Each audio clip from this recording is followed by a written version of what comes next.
Here we go on lecture 3, which will be about painting and pictorial designs in the Six Dynasties.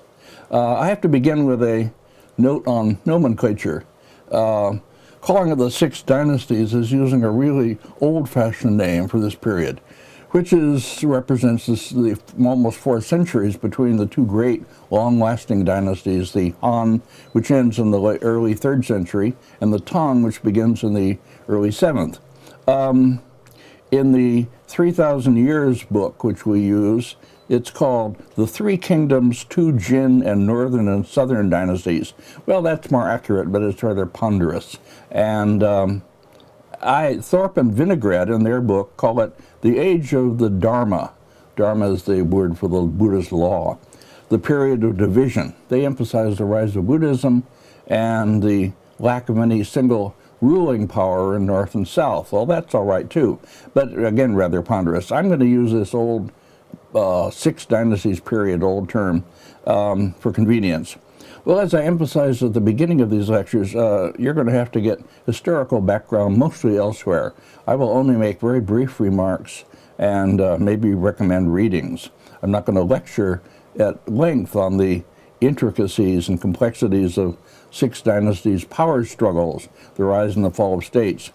And I'm also not going to do more than give you the simplest remarks on Buddhism.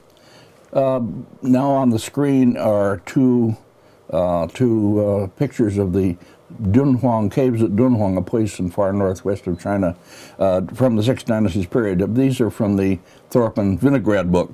Okay, Buddhism enters China from India, first by sea and later through Central Asia, and it had already entered by the Han period and became a great force in Chinese civilization in the centuries that follow.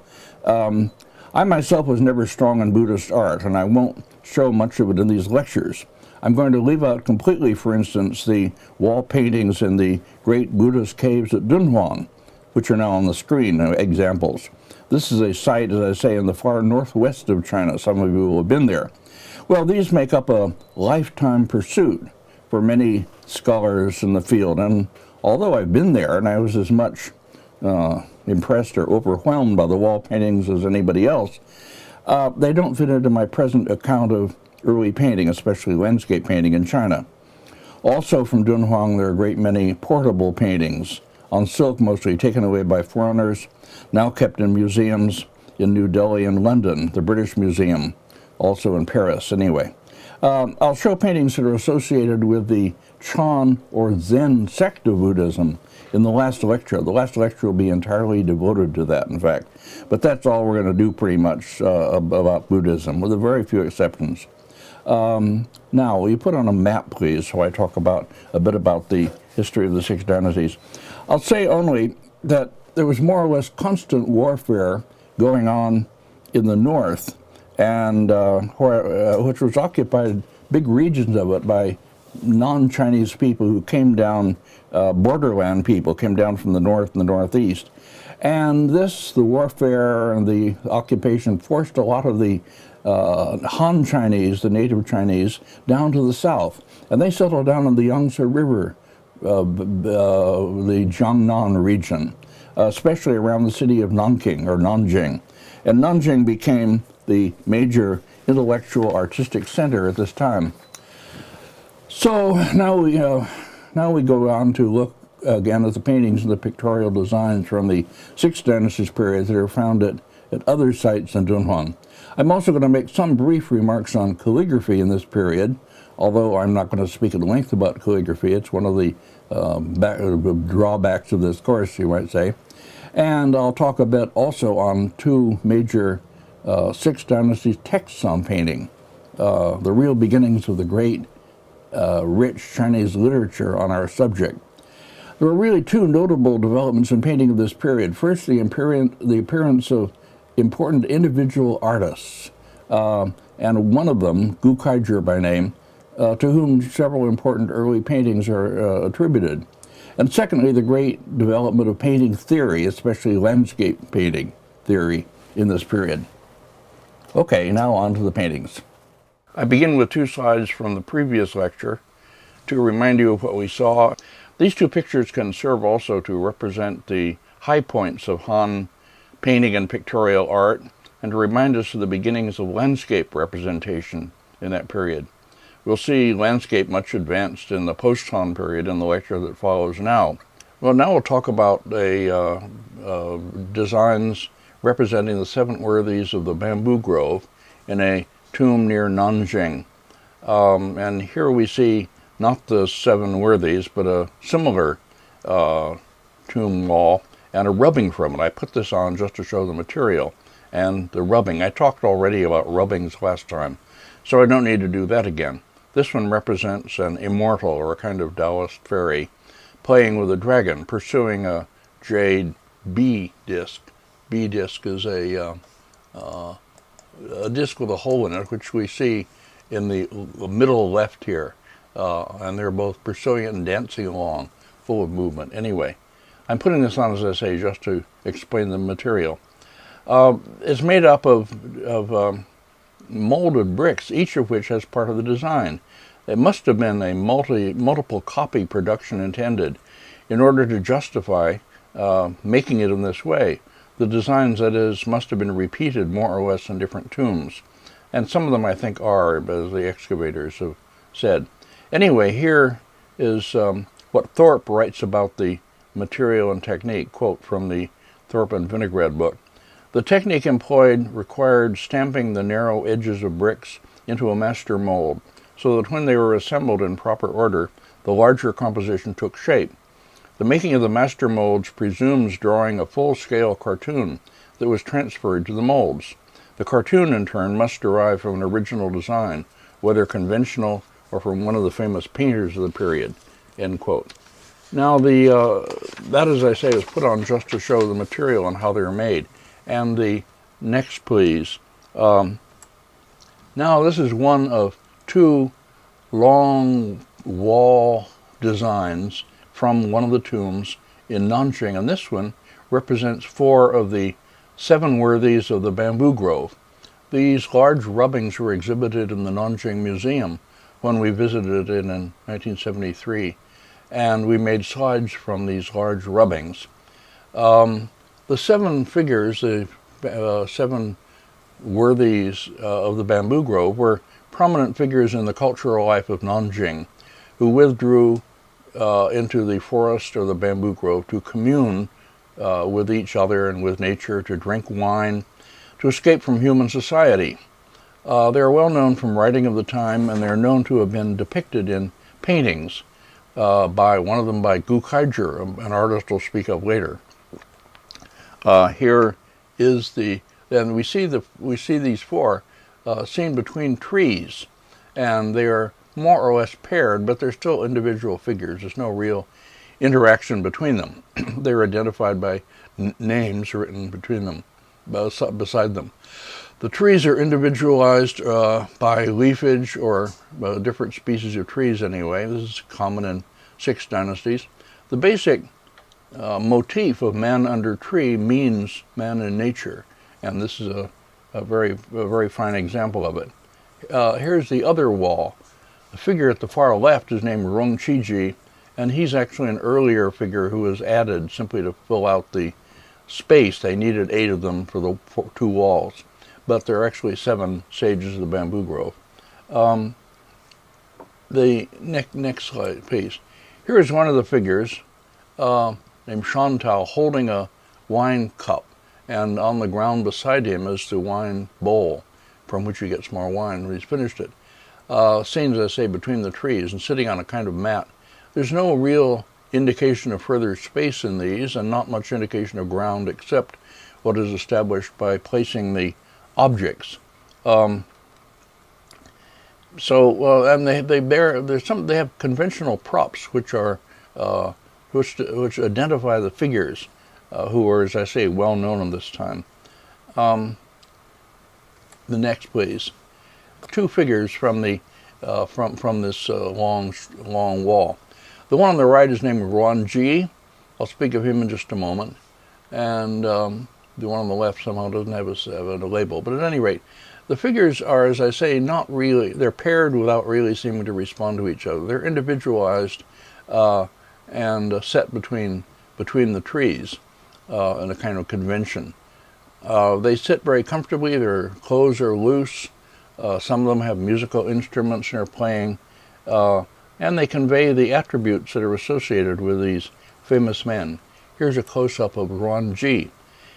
He was well known for his ability to whistle, a kind of piercing sound that he made partly with his fingers, apparently, and his pursed lips.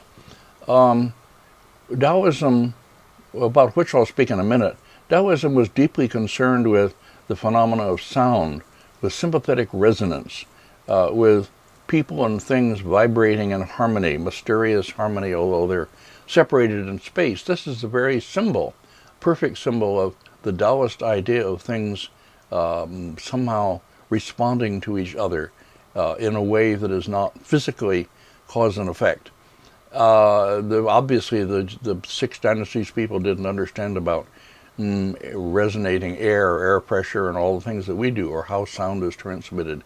So they saw it as a mysterious affinity of some kind. Anyway, here is Yuanji leaning, his clothes loose, sitting comfortably on the ground, leaning back on one arm, and whistling. Here's a close-up of the chin player, plucking the strings of his instrument with his right hand, fingering the strings with his left.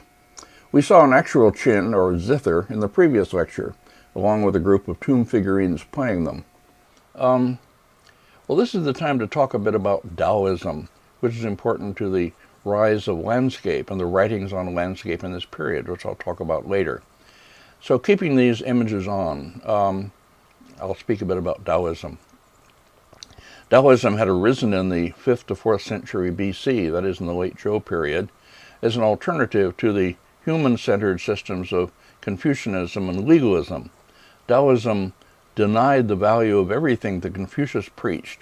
It concerned itself with the problem of understanding the natural order, bringing oneself into accord with it. This was an individual quest, which could only be impeded by adherence to social conventions. This early form of Daoism was deflected or distorted in the later centuries, Han and afterwards, into a quest for magical powers or for eternal life.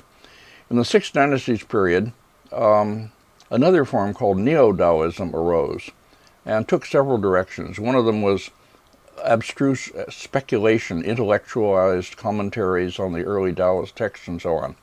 Another was the practice of something called Qingtan, literally pure conversation, a kind of mystical dialogue full of metaphysical hyperbole, grandiose images, meant to induce a transcendental state of mind in its participants. Most of the point for us was a continuation of the early Taoist belief in the simple or natural life, unspoiled by urban sophistication. The natural man was the ideal. And this led to the ideal of the Taoist recluse and to the desire to get away from the cities, into the wilderness, to cleanse the spirit. Human society was seen as contamination. The 7 sages of the bamboo grove were represented here were 3rd century people and epitomized this somewhat escapist movement. About Yuanji, the one we see whistling, it was written by a contemporary, quote, "He would sometimes climb the mountains and look down on the waters, forgetting to return for days on end," end quote. And this, you understand, was some 1100 years before Petrarch in Italy. Petrarch, about whom Sir Kenneth Clark writes in his famous series on civilization that he was the first person ever to climb a mountain to enjoy the view. Well, that was Sir Kenneth Clark's idea of civilization, which is something that begins in the Fertile Crescent and it moves to Greece and Rome and is developed there, and then it moves across Europe and becomes concentrated in England, and bits of it drift across the Atlantic to America. Anyway, that's a very special view of civilization that is not mine, obviously. Anyway, going back. Earlier from the Han Dynasty, we have some high-pitched descriptive writing, lush, full of rich images, in a rhyme prose form called fu. And some of these fu deal with amorous encounters between humans and the gods or goddesses of the mountains and rivers. This is a survival of older, somewhat shamanistic beliefs and practices turned into poetic imagery, We have a famous one, for instance, in which a certain emperor has a overnight affair, or a sexual union anyway, with the goddess of Mount Wu. So a dream of Mount Wu always means sex. But there's not much evidence of any response to real scenery, real scenery of nature in the Han Dynasty. But this literary form somewhat underlies the Six Dynasties' conceptions of emotional response to nature, about which I'll be talking. From the 3rd century A.D. onward, arises a nature poetry, begins to be composed at this time, culminating in the 5th century in a contemporary of Gukaizhi whose name is Shi Lingyun, 385 to 433, who wrote poetry about his direct experiences of nature. Quite fine poems. They have been translated. So although early Daoism in the Han Dynasty had seen the natural world as an antithesis to human society and given it some metaphysical significance, it didn't pay much attention to nature in itself, nor did Buddhism place any value in the phenomenal world. Whereas the neo-Daoists of the Six Dynasties, on the other hand, who were less serious philosophically than either of the others perhaps, were more devoted to the cultivation of individuality and to the natural world. And this was also a period when great figure painters were active in Nanjing. Dai Kui, Gukaizhi, Laura writes about them, even though we don't have any paintings by them. Later in this lecture, we'll look at paintings attributed to Gukaizhi. But first, I want to pay some attention to other pictorial materials that survive from this period. Let's go on now. All right, here are designs on the two faces, front and back, of a lacquer screen from the tomb of a man named Sima Jinlong, located near Datong in the north of China. He died in 484, so that's the date roughly of the tomb. This is reproduced in the various books. This is from a reproduction. I have slides made from the original, but they're marred by light reflection. I'll show them in a bit. These show the whole of the two front and back faces. And each of them, as you see, has 4 scenes arranged vertically, and they have cartouches or labels, the yellow rectangles with writing in them, which identify the scenes. And they're scenes of filial piety and various moralizing stories and quasi-historical stories and so on. Chinese love these moralizing stories, especially at this time. Okay, let's have the next, please. Now you see the bad reflection. The lacquer has a shiny surface when it dries, or not dries, hardens, and therefore it's harder to photograph effectively with a flash gun the way I did all these. One of the good things about Chinese painting for us specialists is that it's mainly on silk and paper. And silk and paper are absorbent. They absorb the light. And so it doesn't reflect from the surface this way. Our colleagues in European art cannot go around making slides from oil paintings because the reflective surface of the oil paintings it creates effects like this, bad light reflections. Lacquer does the same, so we have to put up with it in these pictures. But they do show more than the reproduction. At the top we see a scene of filial piety, and we'll see another version of it in a stone engraving from a later period in a bit. I'll show that. But this is a story of a filial Shun, one of the sage emperors of China, mythical characters. And according to the story, his father and brother tried to kill him by sending him down a well and dropping rocks on him. And he escaped, but he didn't condemn his father for this. He kept his filial piety, that is. And the emperor of the time, the sage emperor, heard of this and called him and designated him as his successor as emperor and gave him his 2 beautiful daughters in marriage.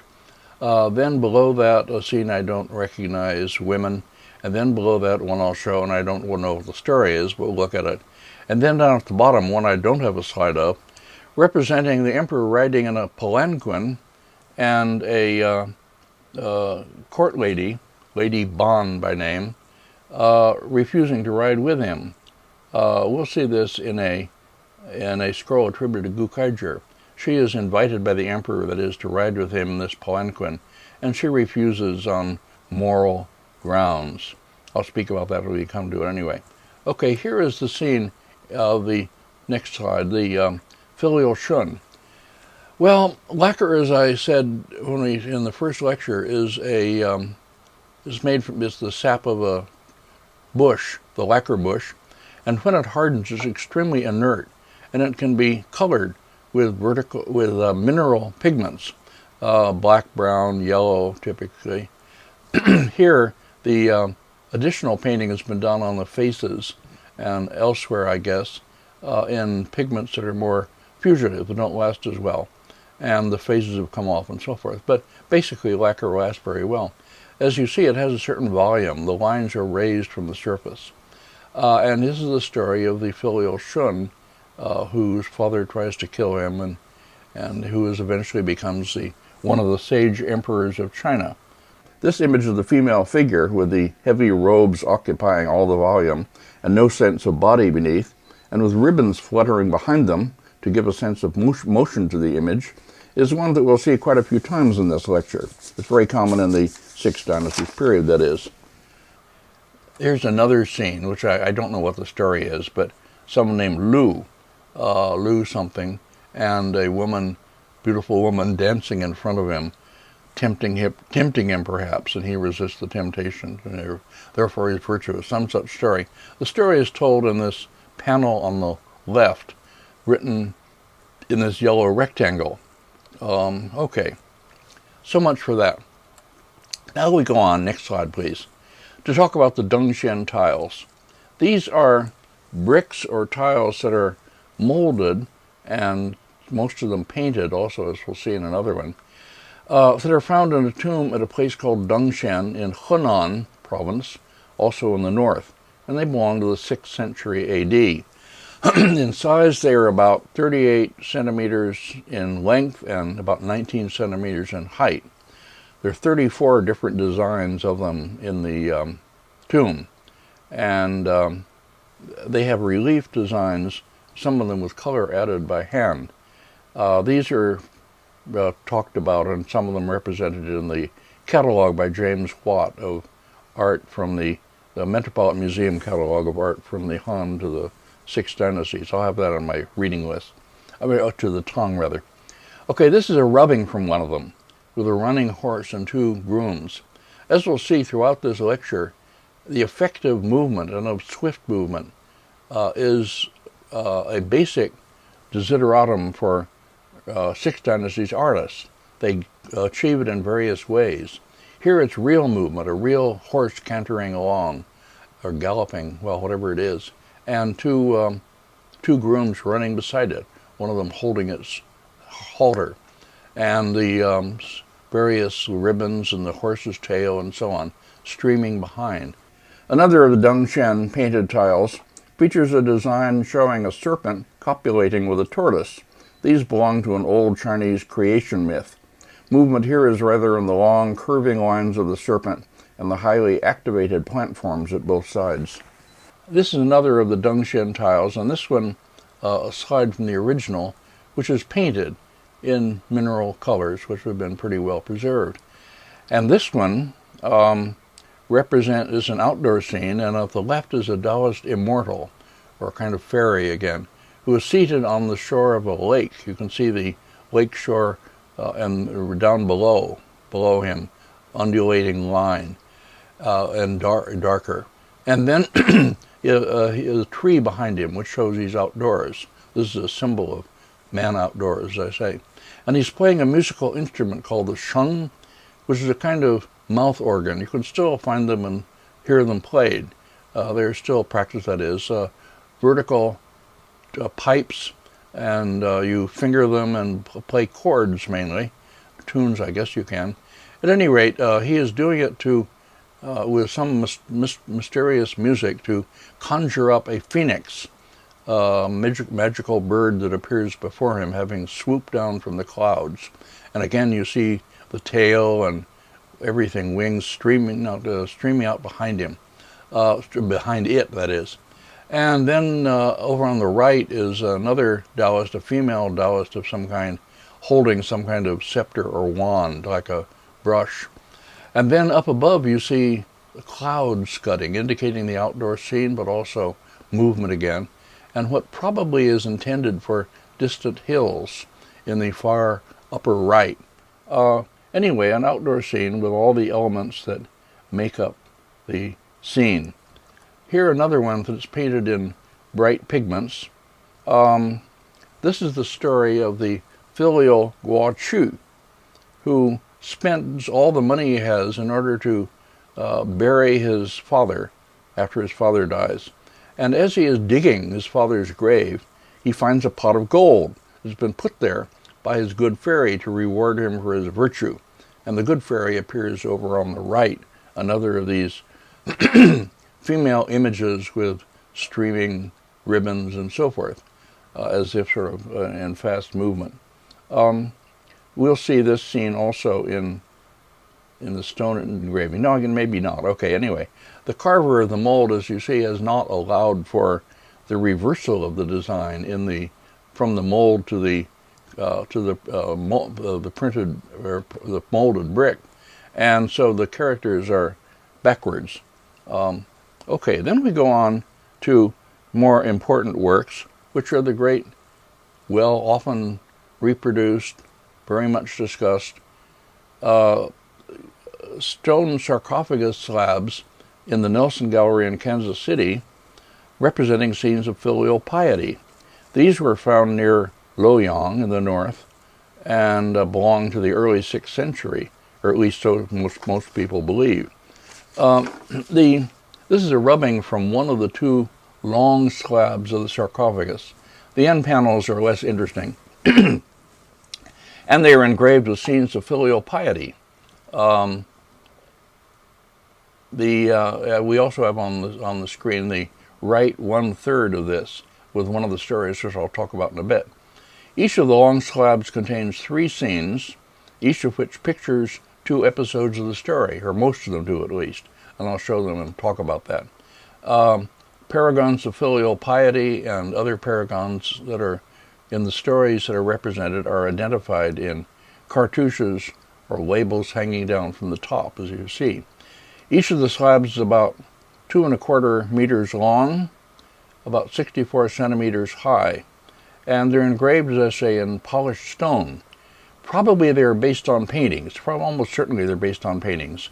A engraver of tomb slabs is not going to be able to make up compositions as elaborate and fine as these.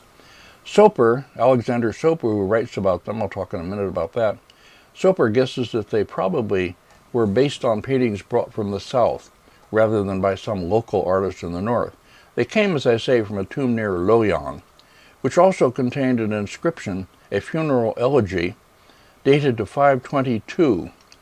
Sickman, Lawrence Sickman, who bought these for his Nelson Gallery in Kansas City, dated the engravings around 525. Others have dated them a bit later, but everybody who accepts them as early puts them generally in the early 6th century. The narrative scenes, 3 to each of the slabs, are set off by trees and rocks, between which you see the figures acting out the narratives. And most of the stories have 2 scenes, as we'll talk.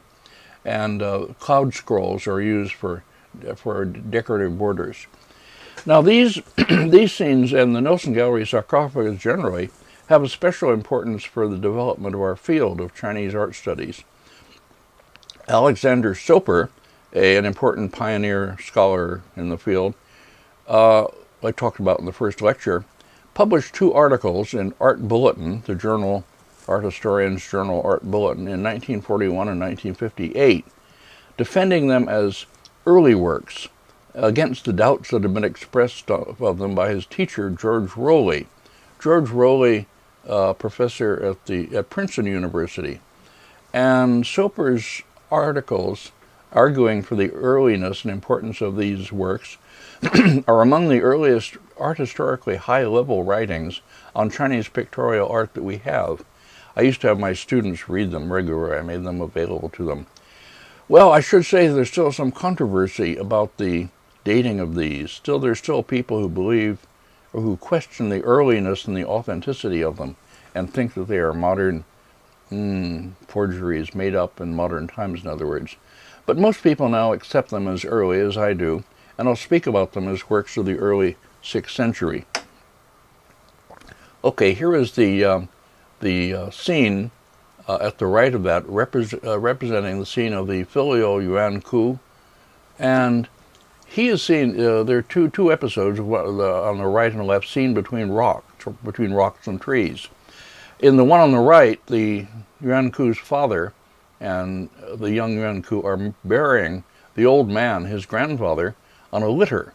The family is very poor. The father has decided they don't have enough to feed the old man. They can't feed everybody. They're on the edge of starvation, so they carry the old man. He decides to carry the old man out into the forest and leave him there to die, to starve. And so here they are carrying him out in a litter. Then, in the scene on the left, seen also between trees, these follow-up, you see the old man indeed seated on the ground with grasses and so forth around him. And then you see Yuan Ku and his father leaving, but Yuan Ku picks up the litter and carries it. And the father turns and asks, "Why do you bring the litter?" And Yuan Ku says, "We're going to need it when you grow old." And the father gets the point and changes his mind, and they carry the old man back, and everything ends happily. Great story. These stories are very entertaining, even if you leave out all the moralizing stuff. Okay, as a composition, these are far more sophisticated than anything we've seen up to now, obviously. You don't have such a strongly tipped up ground plane as in the earlier pictures that we looked at. The straight-on view raises problems of keeping the different planes of depths clearly separated. That is to say, the problem of overlapping has to be somehow met by the artist. And he accomplishes this by seeing things between other things.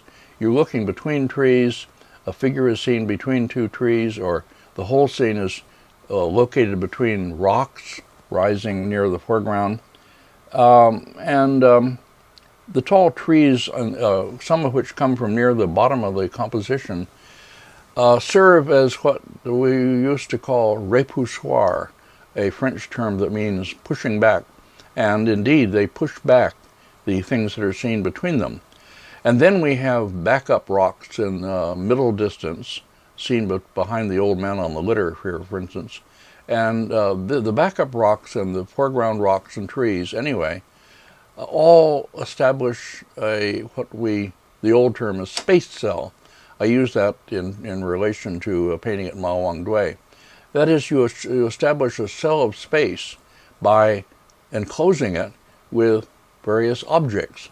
And it's been done really very effectively here. There's also a kind of indication of the ground with fallen leaves and so on, running water, and it goes back not too far into a sort of a shallow middle distance. And then in the upper left you see at the far distance, there's no continuous space at all. That's way in the future in Chinese landscape painting. But you do see round lines, and you see distant hills. We saw distant hills already in one of the Sichuan tiles and various other things, so that's not so new. But, and as I say, it's not really any continuous space here by any means. So, but this is all very effective as a setting for narrative. The trees being blown by the wind, like this middle one especially here, this is a convention, but a very effective one for enlivening the scene. And it's like the convention we see in numerous representations in the Six Dynasties of court ladies or other ladies depicted with long ribbons from their robes blowing as if in the wind, even though they may be indoors. But this activation of the scene, this calling up of sense of motion and liveliness, is one of the chief aims of the artist. The rocks we see here, these tall vertical rocks with slanting tops, are of a type called shui. Sullivan writes about them at length in his book on early landscapes. Quite interesting. Shui was actually an architectural form, a tower in the Han Dynasty, recorded in the Han Dynasty. And in the Six Dynasties, this term comes to be used for the dwelling place of a deity or a spirit. rocks, tall rocks with slanting tops of this kind. And they become a kind of convention of Six Dynasties painting. Here, next, a detail of this, showing the people carrying the old man on the litter close up. The figures are fairly well articulated and individualized. We can imagine a lively practice of narrative painting going on behind these, moralizing painting and so on. Either in the north around Luoyang, as I say, or as some have hypothesized, in Nanjing, assuming the designs have been brought to the north and reproduced in these engravings.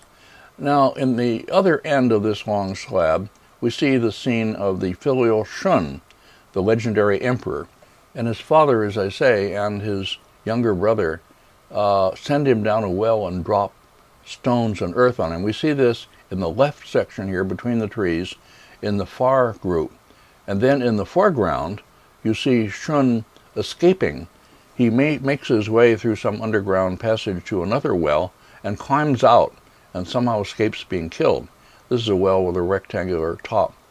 And he does not give up his devotion to his father, his filial piety.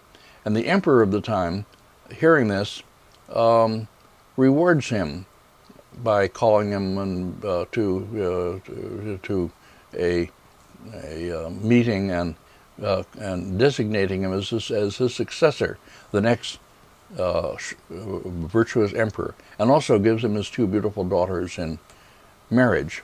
Here a detail, next please, a detail showing Shun climbing out of the well, this nearer well with the rectangular top, and behind the father and brother, echoing each other, facing each other across a space, paired figures of a kind we see often in Six Dynasties art, dropping stones down the further well, the one he escapes from. And here, next please, the two beautiful daughters of the sage emperor of the time who become Shun's wives, these lovely moving figures with all the streaming ribbons and so on. It's typical of China that he has given two wives. If it were a Grimm's fairy tale, at the end the hero is rewarded by marrying the daughter of the king. But this is China and he has two wives. So, I mean, if it's really eminent people are allowed more than one wife consort and so on, emperors are allowed lots of them. Okay, then going on. The other long slab seen here, at the left end is the story of the filial brother Wang Lin. Filial Wang Lin is a filial brother in this case, and he is captured along with his brother by bandits, and he offers to give his life if they will free the brother. And the bandit leader is so impressed by his virtue that he turns both of them loose and departs. Well, this is a very interesting entering and leaving scene. The bandit leader on horseback is seen coming in at the left, between trees again, as always, accompanied by his fellow bandits. And then you see the two brothers bound, kneeling, one of them, in front of him. And then again at the right, the later section of the scene, in which the bandit leader departs. Well, this coming and going scene is part of the same kind of echoing, mirroring, paired figures, one facing in, one facing out, or facing each other, which are seen throughout Six Dynasties art. And it's a stage in the development of figure compositions as a way of achieving space, of relating figures, of handling certain narrative details. It's quite effective anyway. Okay, then we go on to the central section. Here we go. Next slide. This is the story of a filial son who saves his mother's coffin from burning when the buildings around it are on fire. There is a fire, and he goes into the building where his mother's coffin is and throws himself over the coffin and prays, whatever. And indeed, the building is spared from the fire. All the ones around it are burned, whereas this one is saved. And then we have, let's see, to the left of this is not really two sections exactly, but two different scenes anyway. To the left of this, here are the detail of people trying to put out the fire. Somebody has brought a large jug of water and is pouring it into a large basin down below. The fire drawn in quite beautiful curls of there are a number of fire scenes in early art that are drawn in this way, in a sort of decorative curls for the fire. It's effective. It's not too realistic, but it's all right. And then the two figures here are the people who are helping to put out the fire, but are mirror images of each other, both with their hands raised. Now this is a very interesting convention, or as I say, a stage in the development of figure compositions. As many of you know, we have something like it in Italian painting of the, not early, but middle Renaissance maybe. I remember a painting of St. Sebastian, it must be, the one who was shot full of arrows. And in the foreground you see two archers with crossbows, one facing in, one facing out, leaning to reload their crossbows. I forget who the artist is, but at any rate, it's the same kind of pairing, and it has the same effect of establishing space of the figure is looking out at, and the space that the other figure is looking in at, and so on. And their gestures are also mirrored. Okay, so it's interesting that two quite different traditions will achieve the same kind of convention, but very far apart. This is, you understand, early 6th century, and the other is whatever it is, 14th century. I don't remember exactly.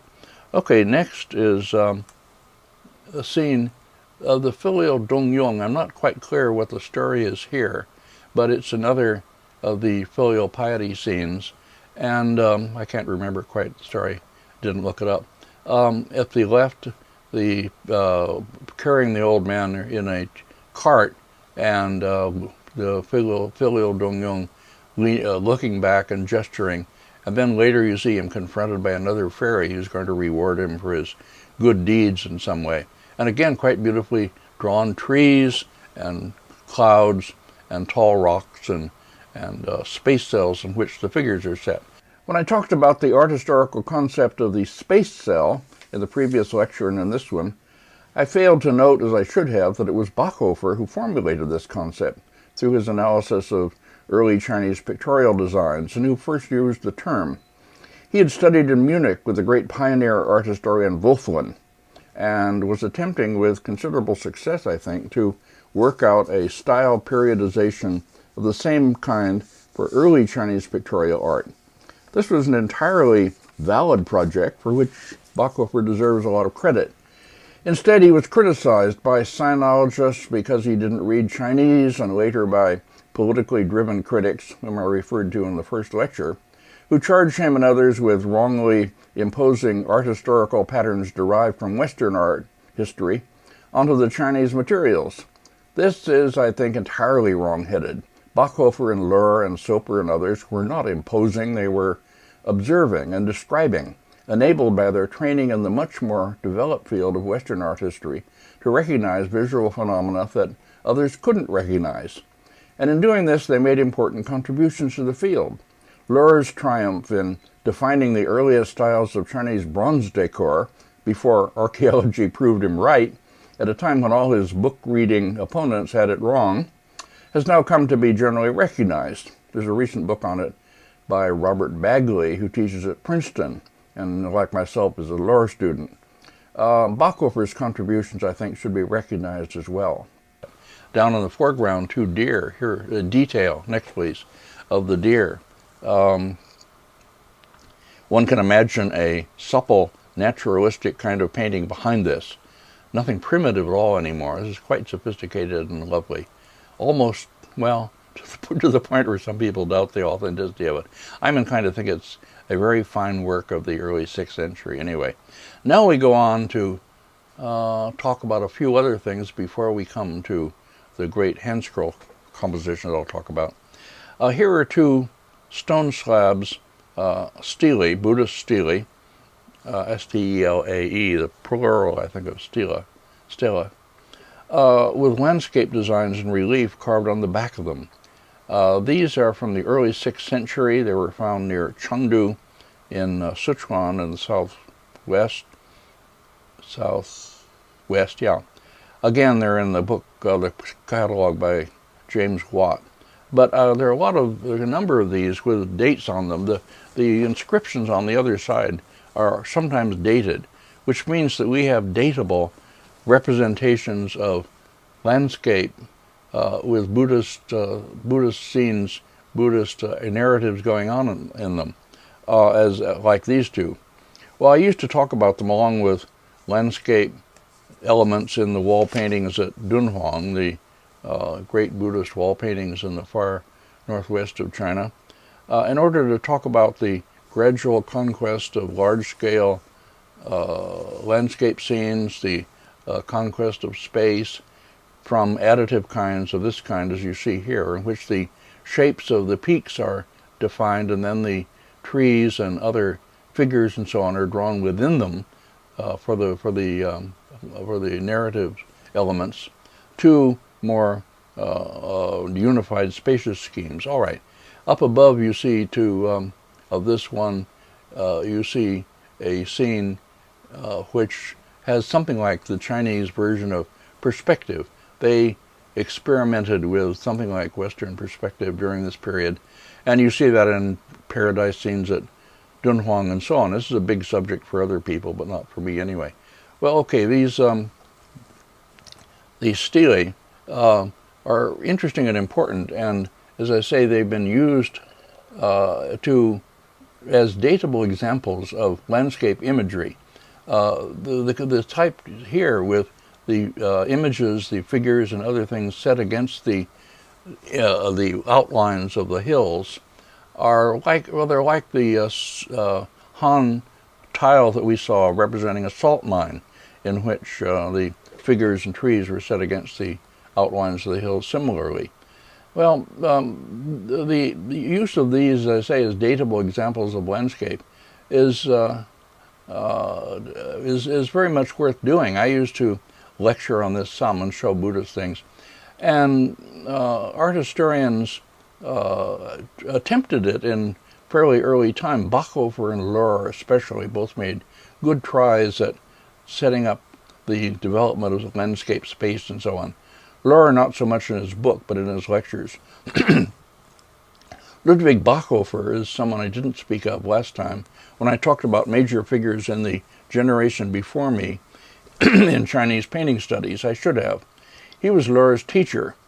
He moved from Germany, Munich I think it was, to teach for many years at the University of Chicago.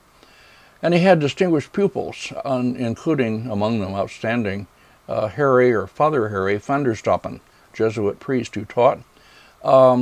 He succeeded Bachofer in teaching there. He did important work on Ming painting, so-called Ming Academy of Painting, among other things. He was a fine man whom I knew very well, and he was a much revered teacher. But anyway, to get back to the systematic style history of the development of landscape in the pre-Tang period, based on materials such as these, somebody should do it, I think. And I suppose somebody will eventually. I hope so. But it's outside my present purpose, and I'm not going to do that at length. Instead, I'll go on to look at the hen scrolls attributed to this artist named Kaizhi. First, however, I want to speak very briefly about calligraphy in the Six Dynasties. Calligraphy has a great development in the Six Dynasties, and the most famous calligraphers of all time are active then, and works that are by or after them or attributed to them can be extremely valuable. These are by or after Wang Shizhi, 307 to 363, the greatest of all Chinese calligraphers, most people think, and Wang Xianzhi, who is his son. And they represent the development of the cursive forms of calligraphy, Xingshu, or running script, and Zaoshu, draft script, draft rather than grass. It was once translated as grass, but it really means draft. And it means that scripts that were developed for drafts of documents or for fast writing. If you have to send some sort of a message on the battlefield you do it by writing fast. This developed in the Han Dynasty already, these cursive scripts. And then they developed into an art form, a very important art form in the Six Dynasties period. And the great calligraphers are active then.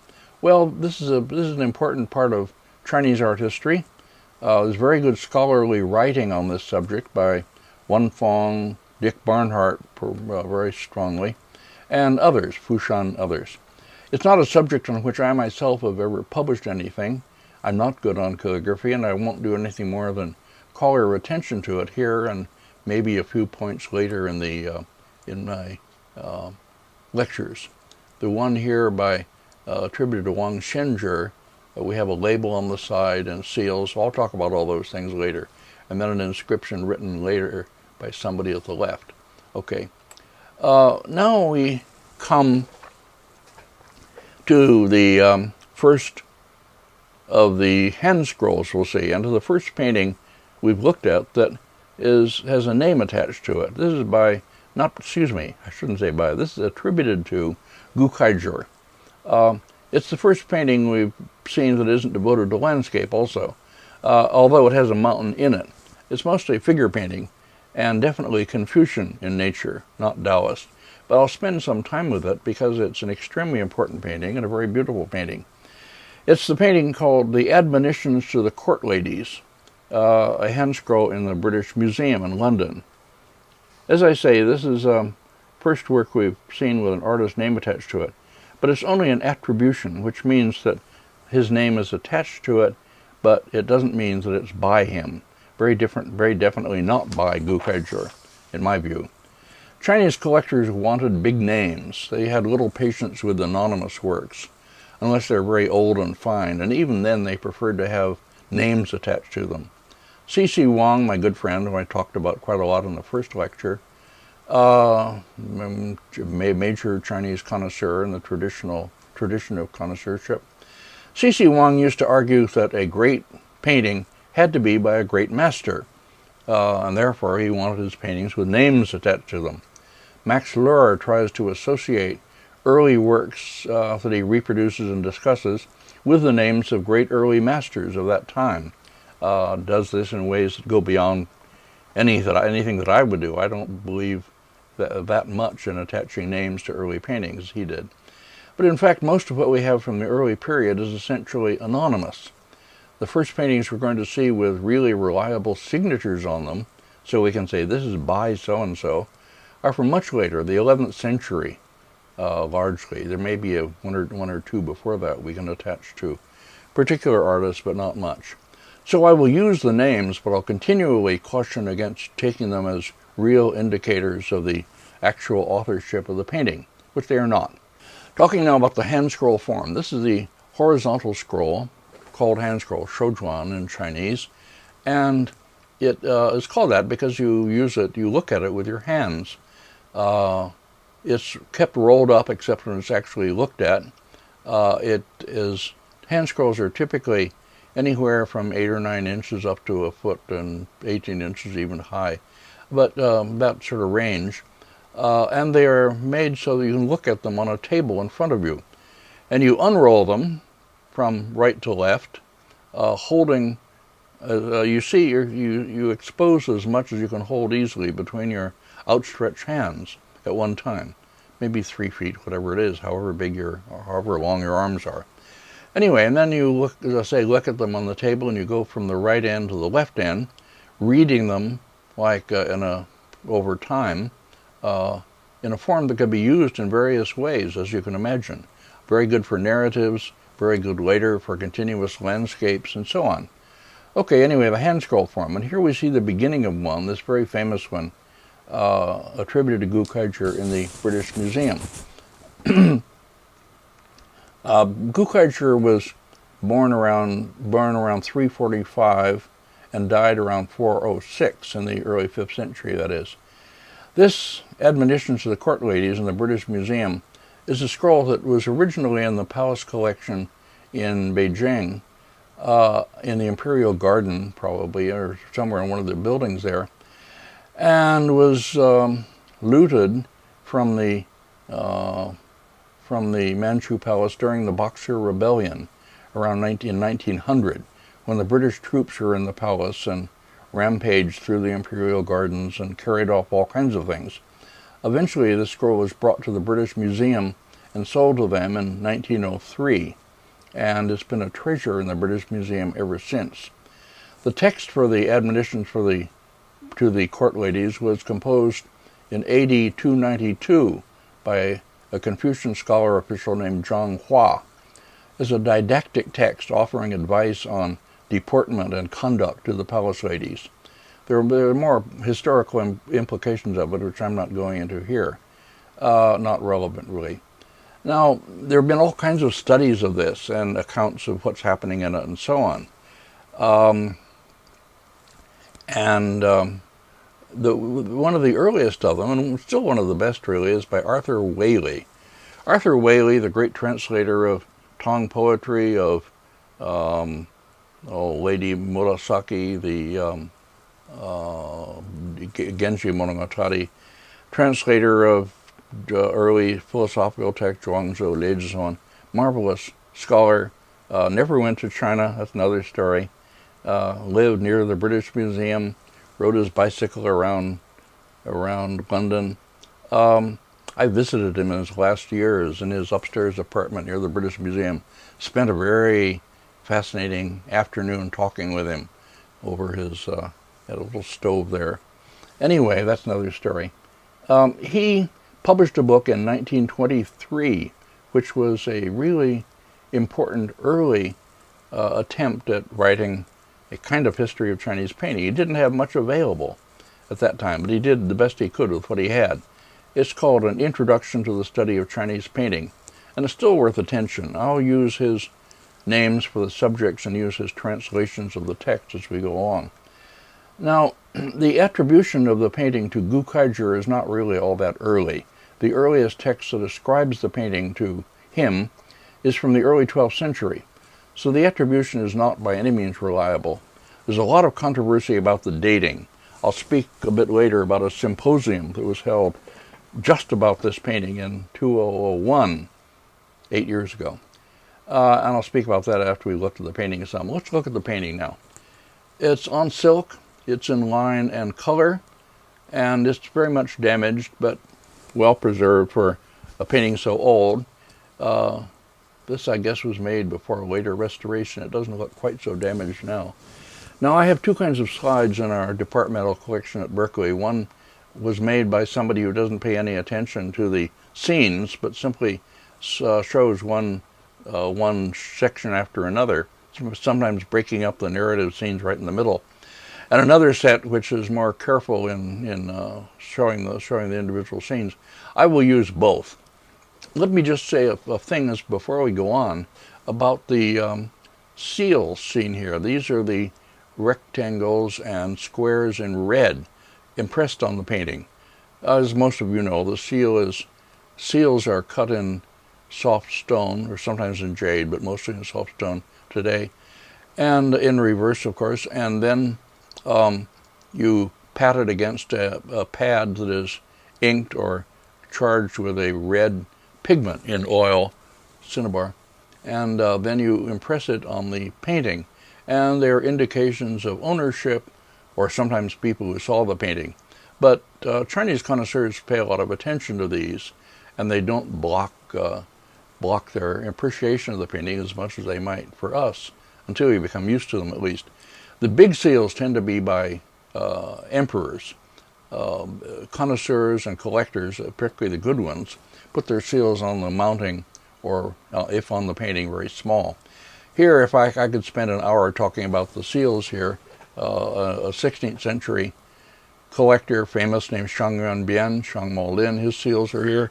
Ani Zhou, An Qi, a 17th century collector, and others.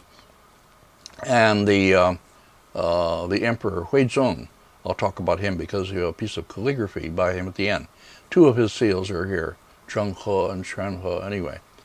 Here I show a real seal with its carved end toward us.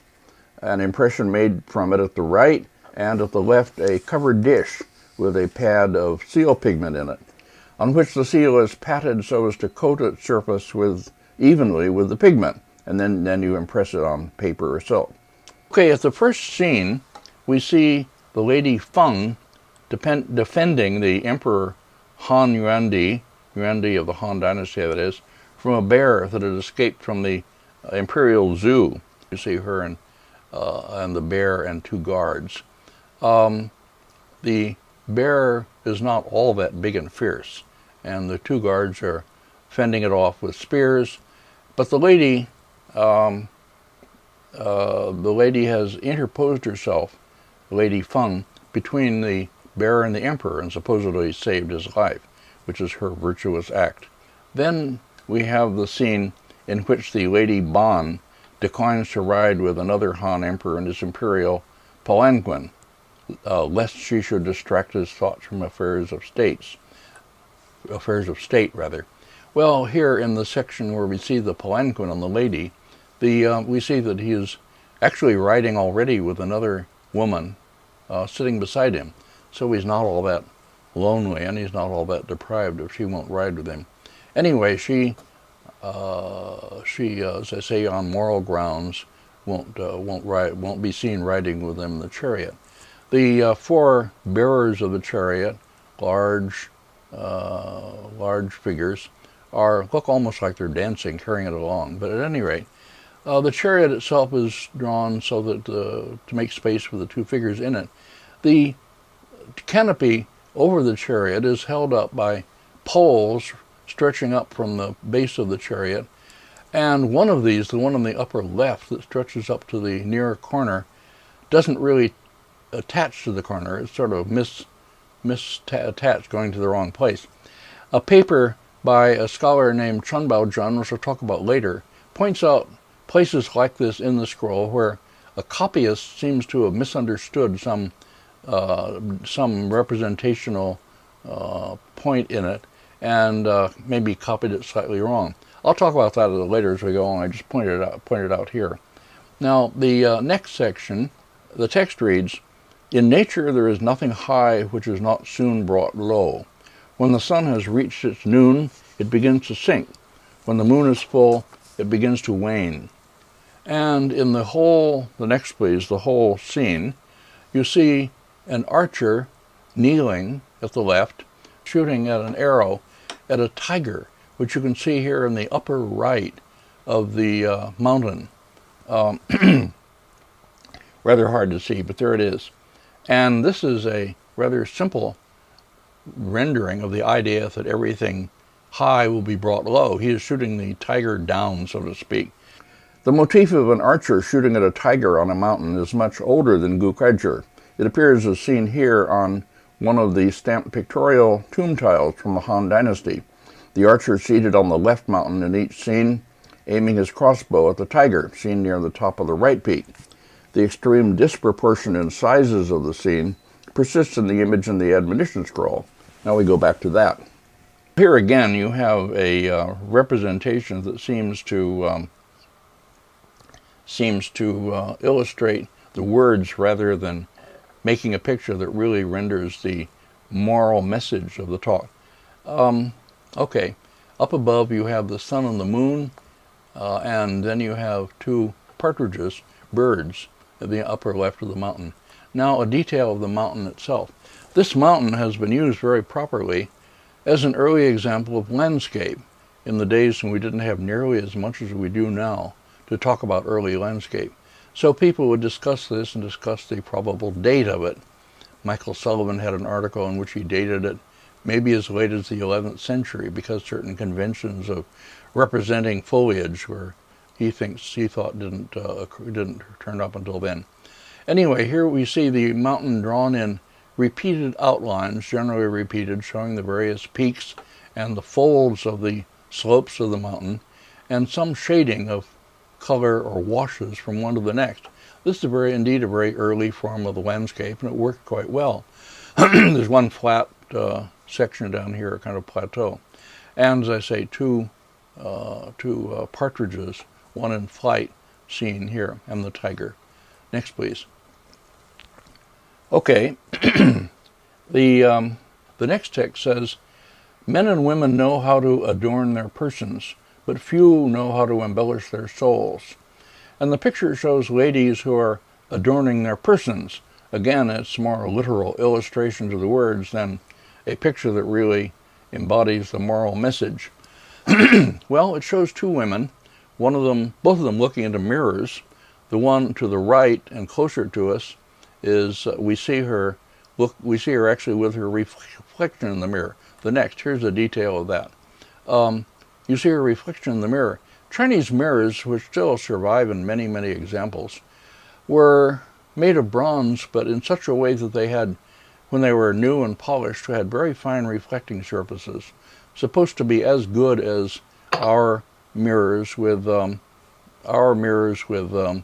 glass and mercury. So they say. At any rate, here she is seen using one, and then the further woman, who's having her hair done by a maid, is also looking into a mirror, and you don't see her reflection, but each of them is reflected in the mirror, and the two of them reflect, so to speak, each other nearer and further. So you have a kind of complex, interesting double mirror effect here. Quite interesting for this early period, certainly. You know that mirror reflections and such are much talked about in European art. Velázquez, Las Maninas, the mirrors and that make, people write analyses of the picture that are more complicated than the picture itself almost, and the mirror plays a big part in that. Well, that is not as what we see here is not so complicated as that, but it's very interesting and complex for such an early period. In the woman here, the further woman who's having her hair done, she kneels on a mat, and she has in front of her a lacquered toilet box, black on the outside, red on the inside, with little things, various cosmetics in it, and the lid to the right, and then another layer of it in some kind of rectangular tray. And then in front of her, this mirror stand with a mirror on it, and her mat. These establish the ground plane very well. We don't have any real indication of floor in this painting, or in any early painting for that matter, and we don't have any further wall or anything like that. All that comes later, insofar as we have it at all. But at any rate, it's still a very effective way of establishing space in the picture. Now, going on, here, which is the famous bed scene, says, the text goes, if the words that you utter are good, all men for 1,000 leagues will make response to you. But if you depart from this principle, even your bedfellow will distrust you. And you see a bearded man seated here in the bed, his legs outside, turning toward a lady in the bed who is presumably distrusting him. I mean, she's supposed to have a distrustful look. Here a detail of that scene, the bed. Well, this is again a very effective way of using furniture to establish space. Here the whole, big rectangular space made up by the bed itself. The curtains hanging down from it are shaded, dark shading, heavy shading, and anyway, it is, I say, is really very effective. She hangs her arm over the edge of the bed and so on, and they face each other. So the space between the two of them and the space of the bed are, complement each other. Before going on, let me point out that the vertical panels at the far end of the bed appear, when you look closely, to have ink monochrome landscapes painted on them, in a style that belongs to a much later period. As we'll see later in this lecture, in the landscape painting that appears on the boat window in the Nymph of the Luo River scroll, and as we'll see also in a number of times in later lectures, landscape paintings within copies of early compositions often reveal the real date of the copy. That may be the case here. I leave this as a suggestion for someone else to follow up, using photographic enhancement to make these more clearly visible, if they are indeed there. Here's an actual bed from it's actually later, it's Ming Dynasty, but it's the same kind of bed. And this is a slide made at the Nelson Gallery in Kansas City. Lawrence Sickman, who bought the stuff, or most of the stuff for the Nelson Gallery in the old days, was a great furniture expert at a time when furniture was not that much studied. There were a few others, but he was a major figure in the study of Chinese furniture. He had spent a lot of time in China, and he'd learned a lot of things about things the Chinese appreciated that most Westerners didn't. Anyway, he bought fine furniture for the Nelson Gallery, and this is a bed that can be used to put beside the picture, the Gukaijia picture, and so on. Okay, next. Now, the next scene, the text says simply, "Your race shall multiply." And you see what it is a family picture. And this is very Confucian, as I say, very stable family. And the most stable form is geometrically, is of course the triangle, and that's what you have here. A very stable family with the man of the family down at the base of the triangle on the right here, the largest figure, closest to us, looking very large and severe and substantial, and then some shading in the robe, and then beside him the woman who's probably his principal wife, and over on the left 2 other women who must be his concubines, presumably, and then 2 boys. In these pictures it's always sons who are represented, never girls. One of the boys, the one in the center here, playing with a ball, although his face looks curiously pained instead of somebody having fun. Up above, then, anyway, are presumably the older son and maybe a younger son, and the older son's wife, making up this very stable family group anyway. Okay, next. Now, this is the scene with just 2 figures and no setting at all, but very beautiful, which I reproduced in my Skira book. The text to it says, "No one can endlessly please. Affection cannot be for one alone.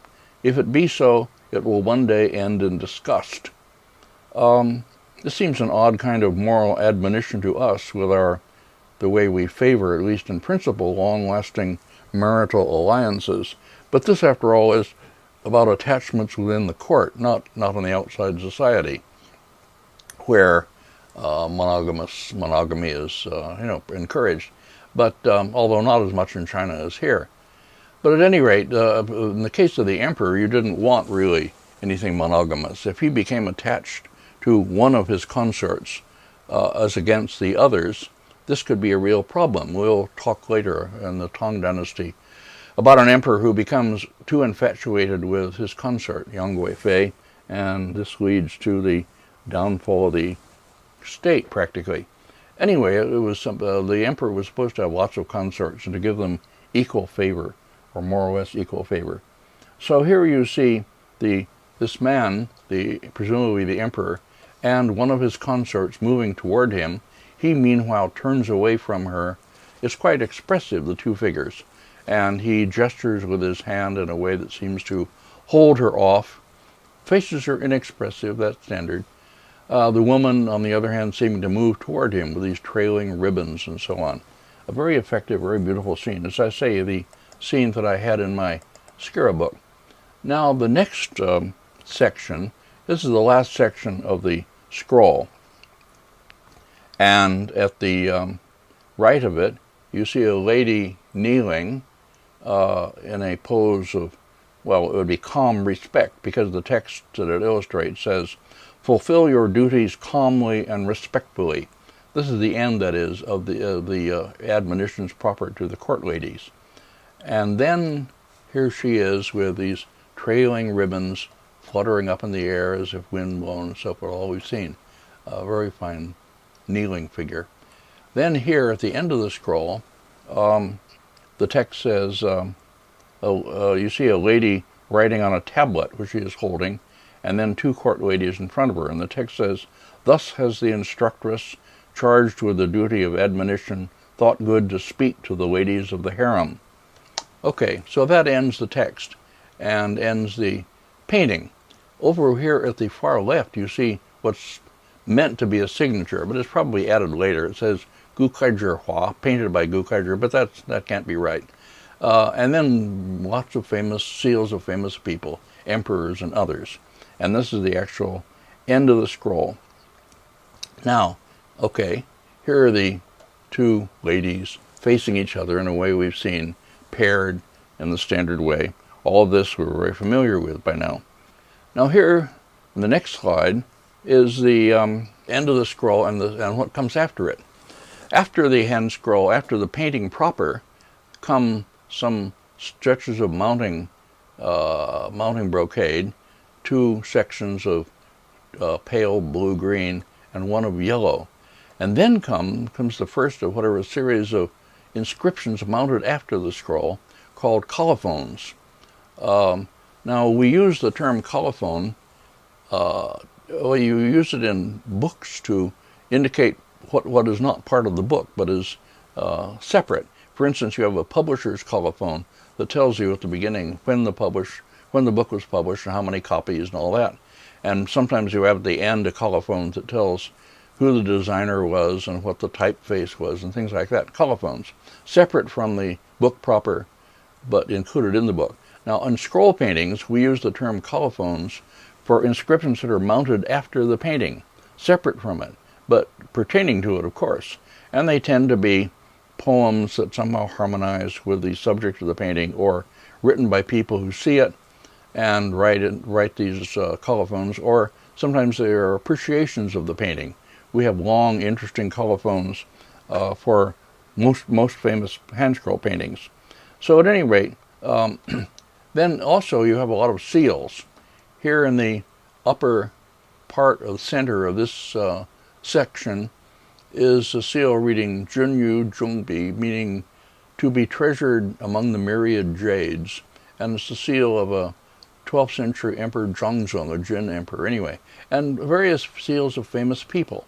And as I say, these for the connoisseurs of China are very, very important. You have in the center here seals of a great 17th century collector named Liang Qingbiao, who had the good taste and good sense to put his seals on the mounting, usually, if not always, instead of putting them on the painting proper, and very well cut seals and so on. He was a specialist in figure painting, and he owned lots of famous figure paintings. Okay, and others. Then, dropping very much in taste and good taste, we have a orchid painted here, Chinese orchid on the yellow mounting silk by the Qianlong Emperor. That is the emperor who served in the Qianlong era, 1735 to 1795 in the 18th century. He was not, I would say, a great collector. He was a powerful collector, say, and he amassed most of the great collections of the time and put them all in the imperial collection when they came down to us as the Manchu Imperial Collection, now divided between the 2 palace museums mostly. Anyway, another story, and this is also his inscription up at the top here on the yellow thing. I should say a word about why I and we collectively talk about the Emperor Huizong versus the Qianlong Emperor. This is a convention that was adopted some decades ago, and I think it's still followed. The difference is that Huizong is a name of the person. It's a posthumous name, but it's still a name, and it relates to the person. The emperor, who may have had several eras under his reign. Huizong, I think, had 2. Xuanhe, Zhenhe, but some of them had more. At any rate, it's a personal name, the Emperor Huizong. On the other hand, Qianlong is not a name of the person, but a name of the era, 1735 to 95. So we have taken the convention of saying the Qianlong Emperor. He had a name, but nobody remembers it. So anyway, that's about that. Now here, next, is the calligraphy of the Emperor Huizong, done in the so-called slender gold style. It's very elegant, reedy, beautiful calligraphy. This emperor who reigned in the early 12th century, we'll talk a lot about him when I come to that period, because he was a painter himself, amateur painter, great collector, powerful man, and so on. Now, as I've said, there's a lot of argument about the actual date of this scroll. The essays in the volume edited by Shane McCausland. Shane McCausland, Princeton PhD, who now living in England, as I've said, convened a symposium about this scroll, completely devoted to this one work of art, at the British Museum, held in 2001.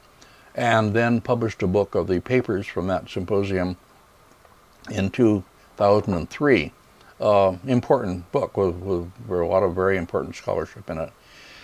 Some of the participants, including Wen Fong, Yang Xin, the former director of the Palace Museum, Dick Barnhart, others, argued for an early date, pre-Tang, before the Tang dynasty.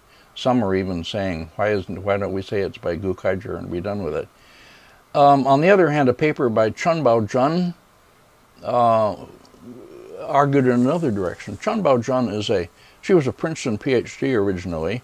She teaches at Taida, or Taiwan National University, very fine scholar, and her paper did a stylistic analysis or stylistic comments on the painting, but also pointed out those points in it where the copyist seems to get things wrong. Now, I didn't point this out as we went because I didn't have the right slides, and I'll do it instead for another painting we're going to see in several versions. That is the Nymph of the Luo River. There I can talk about this effectively. I can't here. But anyway, Chun Bao-jun gave this very, very good paper telling what I think is the truth about the painting, that it is an early copy of a still earlier painting, that is. I myself wasn't invited to contribute or to speak. In fact, I was rather pointedly not invited at all. But it was very much a Princeton and China event. Oh well, there it is. And I went anyway, and with my wife Xingyuan and Xingyuan Cao and our two boys. And I got permission to talk for 3 minutes at the symposium, and I used it to agree with Chun Bao-jun and suggest a date maybe in the late Tang, something like 9th century maybe. That could be wrong, it could be a bit earlier, but it's definitely, I think, not pre-Tang, not before the Tang. Well, as I say, I'll talk about that issue more when we come to the Nymph of the Luo River.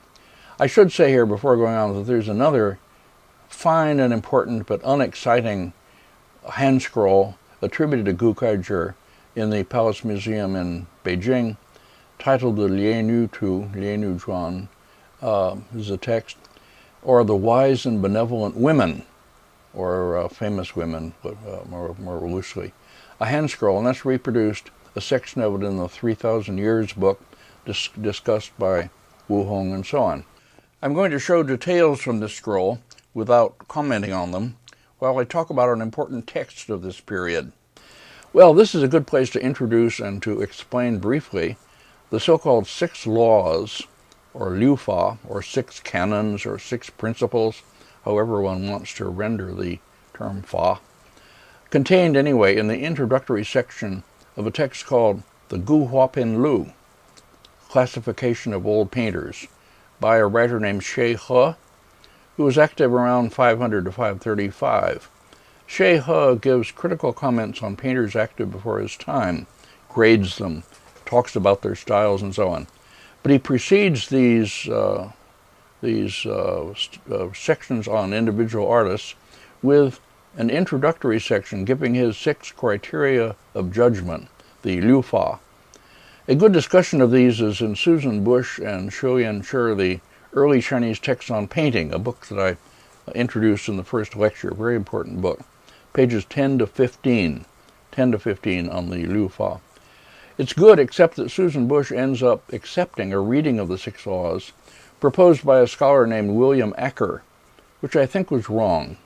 Acker proposed a new reading, a new rendering, but also a new grammatical or syntactical construction for the 6 laws, how you punctuate, so to speak. Chinese isn't punctuated, but as if you did.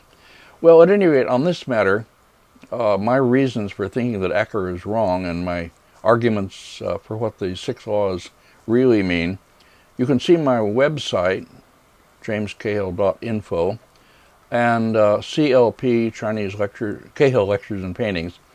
Cahill Lectures and Papers, number 174. I put it there a couple years ago. This is titled, quote, "Good Grief, Not the 6 Laws Again!" exclamation point.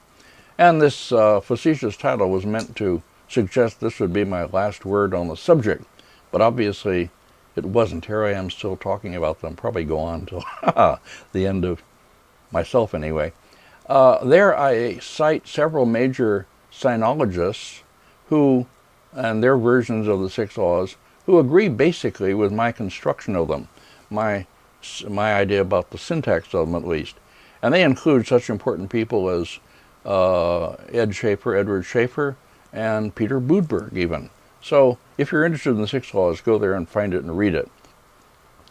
And the three different renderings of the six laws, that is, William Acker's, Alexander Soper's, and my own, are conveniently printed together in the Thorpe and Vinograd book on page 177. So you can find them there if you want to just read a quick thing. Anyway, in my reading, to go on to the six laws, in my reading, the six laws are made up of 3 pairs of 4-character phrases, each of the pairs syntactically parallel in good Six Dynasties style. That is, if you have a verb-object pairing in one, you have the verb-object in the corresponding position in the other one. The first pair, as I would render them, goes, engender a sense of movement through spirit consonants, Qiyun Shandong, and second, use the brush with the bone method. These are the most difficult and problematic of the 6, and I won't use the time to discuss them in detail here, except to say that the sense of movement must have had to do with that liveliness of brush drawing that I referred to at the end of my first lecture and have brought out in some later things, as well as to the sense of the animation in the things and the people portrayed, as I've been trying to bring out in discussing early paintings in the Six Dynasties. And that spirit consonance must refer to that kind of sympathetic resonance between the things of the world that early Taoists recognized, how that is the shun, or the spirits that inhabited things, vibrate together in harmony, even though the things can be removed in space. Anyway, my thoughts about the 6 laws are all in this paper in the CLPs on my website, so look there. And my 1961 article called The 6 Laws and How to Read Them, which was appended to a review of Ecker's book, and seriously interested people referred to those. The second pair of Shehe's laws goes, responding to things depict their forms, and, according to kind, describe appearances. That is to say, the artist responds to the things of nature or to other people and catches their outer and inner nature and appearances in his painting. The third and the simplest pair, the last pair, is dividing and planning, positioning and arranging, number 5, and number 6, transmitting and conveying early models through copying and transcribing. These are simply matters of composition and of positioning one's style in a series of styles inherited from the past. Okay, enough for that. To continue on with the visuals, another important early composition ascribed to Kaizhi is the henschroll composition titled The Nymph of the Luo River. Well, let's see the first slide to go into that. Here we are. This is the long section. I'll keep it on while I talk for a bit. Again, the attribution to Kaizhi is late and unreliable. The composition is old, but the earliest extant versions of it, which we'll see, are probably not earlier than the 10th, 11th century or so, maybe 12th century, something like that. Kaizhi is known to have painted landscape themes. He wrote an essay on how he would depict a certain scene.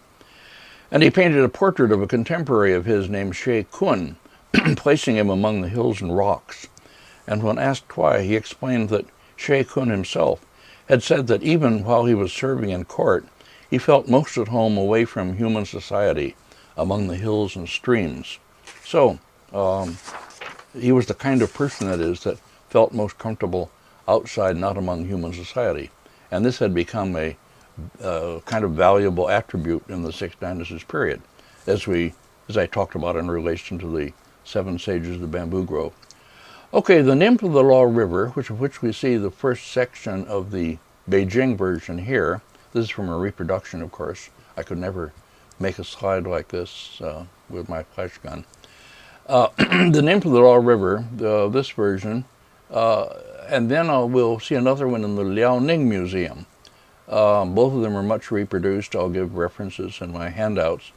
And then there's a version in the Freer Gallery of Art, a third version, which is incomplete, which I'll show later. I'll spend some time with these since the differences between them are important to our understanding of Six Dynasties style, but also to the differences between authentic paintings and copies. Now these scrolls illustrate a fu, or rhyme prose, composed in 223, the Luo Shan Fu, by a poet named Zhao Zhi. Dates are 192 to 232. Zhao Zhi, and he's presumably, it's told in the first person, so it's, or the understood first person, so it's as if it is an experience that he himself had in a confrontation with this nymph of the Luo River. And this, as I say, is the beginning of the Beijing version. I'll show these one at a time and tell the story. Here at the beginning of the scroll, at the far right, you see the horses and grooms. The poet has come to this shore of the river with the horses and grooms, but then he has left them and walked to the edge of the river. And here in the middle of this section, you see him standing with his attendants, his entourage. We'll see them in detail later. And then over here on the left, you see the nymph of the Luo River floating out over the river. Very beautiful. We'll see details of all this. Then in the next section, next please, just a minute, here, next section, the nymph invites him to join her in some kind of amorous dalliance down in the depths of the river, presumably. And he at first is very tempted to go. I mean, she's beautiful, and everything is right for one of these great sexual encounters between the human and the deity. But then he remembers stories he's heard about mortals who have been lured to their death by supernatural beings, and he wonders about going down into the depths of the river and so on. And while he's still trying to make up his mind and hesitating, the nymph becomes disgusted with him anyway, and she departs. She leaves, and you see her going off. Actually, I think that's what is happening in the left section of this scroll. So you see her on the river again, surrounded by rocks and trees and hills and so on. And then a whole group of other lesser deities, gods and goddesses of the natural features of the scene, are named in the poem, and the artist represents them here, floating on the water or floating over the land or floating up in the air, some of them. Okay, that's the next section. Then the one beyond that, this is the last section of the scroll. Actually, there's one missing, but so there should be four. But anyway, this is the last section. You see the poet, Zhao Zhi, seated on the bank of the river, on the right here, with two of his attendants.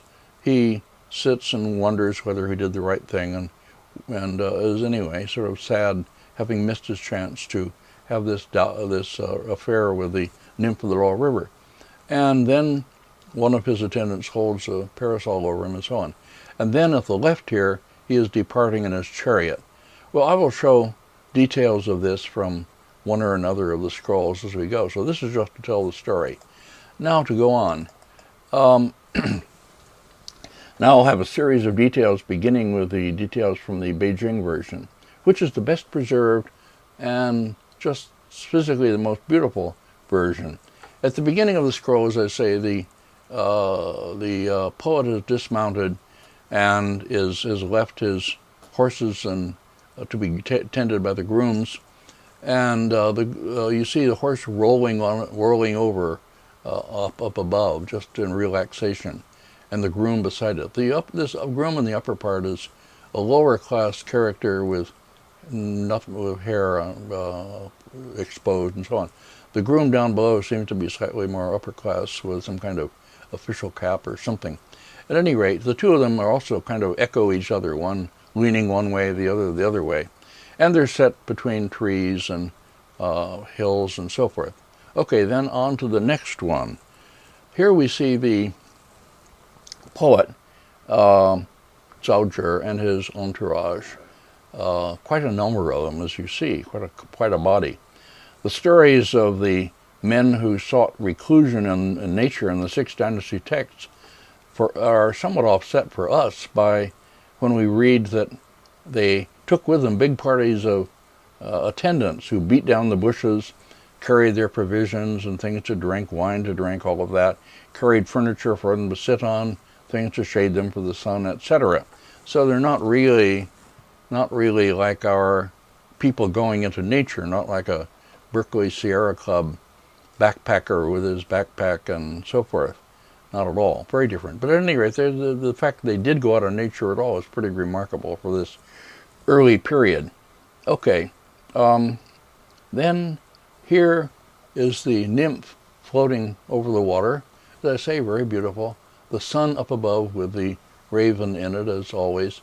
And the landscape made up of outlined hills and trees, rocks, with heavy green color, blue and green color, and mineral color over them. And she floats, as I say, over the river. Here's a detail of the nymph. She turns back to look at him and is inviting him to join her, and so on. The trailing ribbons indicate her, in this case, her real movement as she floats over the water. The nymph of the Luo River, by the way, was the subject of the only joke that we heard really during our 1973 trip, the one with Sherman Leah's chair.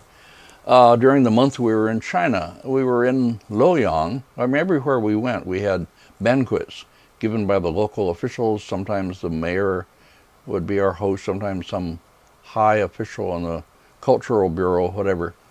And there would be banquet speeches and toasts and all that. It was quite enjoyable, good dinners. And in the Luoyang dinner, Luoyang means a bank of the Luo River, and it is indeed near the Luo River. In the dinner at Luoyang, Sherman Lee, our leader, made in his speech, made a kind of little joking question asking whether they still saw the nymph of the Luo River from time to time. And the host, whoever it was, I can't remember who it was, answered, or at least the interpreter, if it was interpreted right, he answered, well, she appears from time to time, but we don't recognize her. And that was a good joke. Sherman Lee at least thought, and I thought too, that was the only one we heard in a month-long tour of China. Anyway, so there's that. So anyway, to go on, the poet is strongly tempted, as I say, but he hesitates, and he hesitates too long. And the nymph of the Luo River, miffed, goes off floating over the water. And then you see all these other local deities, the wind god and so on, who appear in the sky or down below. All of them named in the poem. I won't identify them all. But here you see her floating over the river again. Very beautiful. This version of the scroll is particularly well preserved and particularly visually beautiful. And here is the detail of her floating again with her ribbons floating behind her. Okay. This was the version that we all knew first, before one in the Liaoning Museum, which I'll show next, before we knew about that. So this is the one that was reproduced by Seren in his 1957 book, and so on. And we were very anxious to see it, and we saw it in Beijing and all, made lots of slides and so on. Then we went on to Liaoning, up further northeast, and saw another version, which is here. This is a section of the Liaoning version. This is from a reproduction, of course, not from a slide I made. This also came from the Manchu Imperial Collection. It's also a complete composition, the same composition pretty much, but it has the text written here in the space between the pictures, as you see. In the Admonitions scroll, you had text written between the scenes. Well, that's rather different because the scenes were separate. And it separated one episode, not one episode, one section of the text from another. Here, the text is written into a picture that is actually takes the form of a continuous narrative, that is as if continuous space, except that the same characters will appear again and again inside this space. So this is a new form, and one of the forms of which the hand scroll is very effective and very well used.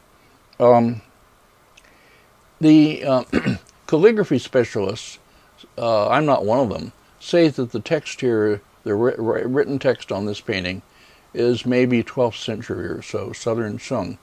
I can't judge that, but supposing that's right, it doesn't mean necessarily that the painting is from that date, because the text could have been written in afterwards in the spaces around the figures. That's quite possible.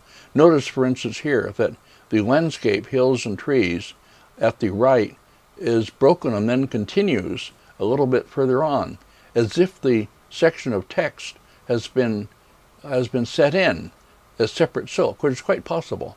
And then the other sections of the text are written in the spaces around the figures and the landscape elements. So it's quite possible that the writing was done later.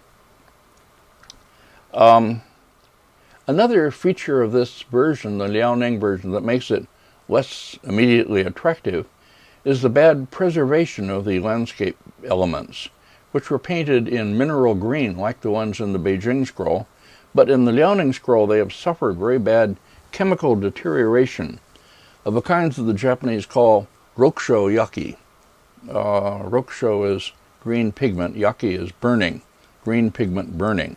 I should correct my mispronunciation. It's yake, not yaki.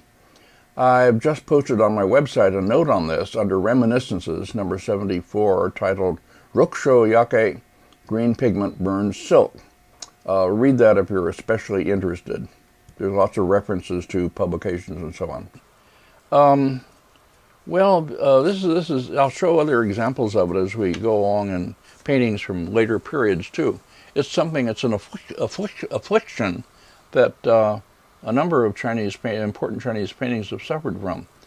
I had an argument that went on for years with a learned Chinese friend, I won't name him because I think he was wrong, who maintained that it was the yellow pigment that caused this. But no, it's definitely the green pigment. I've talked with mounters in Japan. I've talked with a chemist at the Filial Gallery. I had some correspondence with them. I meant to publish on this, never did. At any rate, it's a green mineral pigment. It's malachite, a copper compound that's made into a green pigment. The blue is azurite, another copper compound made into a blue pigment. And it's somehow some reaction of the copper pigment with the silk causes the silk to deteriorate. Anyway, you see here the landscape is still made up very much of separate objects, trees, and so on. There's no unified space. But let's go on and look at more of the landscape things. Here's a detail of the Liaoning scroll from a slide. Some bad light reflection, but all right. Showing one of the figures floating up in the air. And here again, you see the application of this heavy mineral pigment, copper compound. Apparently this is what, for some reason, lighter washes aren't affected so much, but when it's very heavily applied, then it sometimes leads to this kind of less kind of deterioration. Still another. Oh, here's a section or a detail of the Beijing scroll for comparison. For some reason, the Beijing scroll hasn't suffered this way. It doesn't always happen by any means, just certain scrolls, and I don't know exactly what the conditions are that make it happen. This chemist at the Filial had some speculation about this, but at any rate, something makes it happen in certain scrolls, but not fortunately in others. And the Beijing scroll is very beautifully preserved and still a very beautiful painting. Okay. Now here further on in the Liaoning scroll, another section with trees and rocks with heavy blue and green pigment, drawn in outline with heavy color on them, and some of the writing written in, or at any rate appearing in the spaces up above. And then still another section further on, which some of the trees have almost completely disappeared because the silk is so deteriorated. This section has down in it at the right here a figure riding on a phoenix. And I remember when we discovered the Liaoning scroll and began to compare details. Sometimes you can see a lot more when you get home and you have your detail slides and start putting them up on the screen and talking about them and comparing them. That is, you can see more really than you could see in the original painting, which is partly why I'm doing it in these lectures, because you can reveal a lot more about the paintings than you could seeing them in a case in a museum. Okay, anyway, when we began to look at these closely, I got the idea, began to believe in the priority of the Liaoning scroll, at priority at least in closeness to the original. And one of my students at that time did a master's thesis on this subject. This was Zhang Xing. She took a master's degree with me and wrote a good master's thesis analyzing the two scrolls and pointing out the ways in which the Liaoning version got things right where the Beijing version gets them wrong. She's the daughter of Zhang Daochen, by the way. She's a good young art historian. I haven't been in touch with her recently. So, okay. I remember this phoenix somehow figured in her argument. I don't have the slides to illustrate that place, but I do have slides to illustrate another place, another comparison. Here in an earlier section of the scroll, of the Liaoning scroll, where we see two divine beings floating over the water here, facing each other, confronting, in the way we've seen so often in Six Dynasties art and even in Han art. Now here I have a good detail of those two. Here we are. Next slide. Detail of the two floating figures. Now you see that they do indeed confront each other across a space, one slightly behind the other, and one turning inward to look back, with the other facing forward and seen in profile. And their robes and the ribbons of the robes billow around them very effectively to establish the space around them and to give volume to the image, even though the figures themselves don't seem to have that much of volume. It's more the robes and the ribbons that establish it. This one on the right, for instance, has a broad ribbon that comes from the far side and billows around to the nearest side and around her, and gives volume to the space.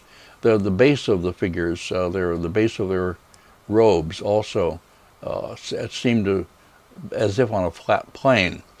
And all in all, they seem convincingly moving in space and convincingly spacious figures. Okay, then when you see the same figures in the Beijing version, this is not true.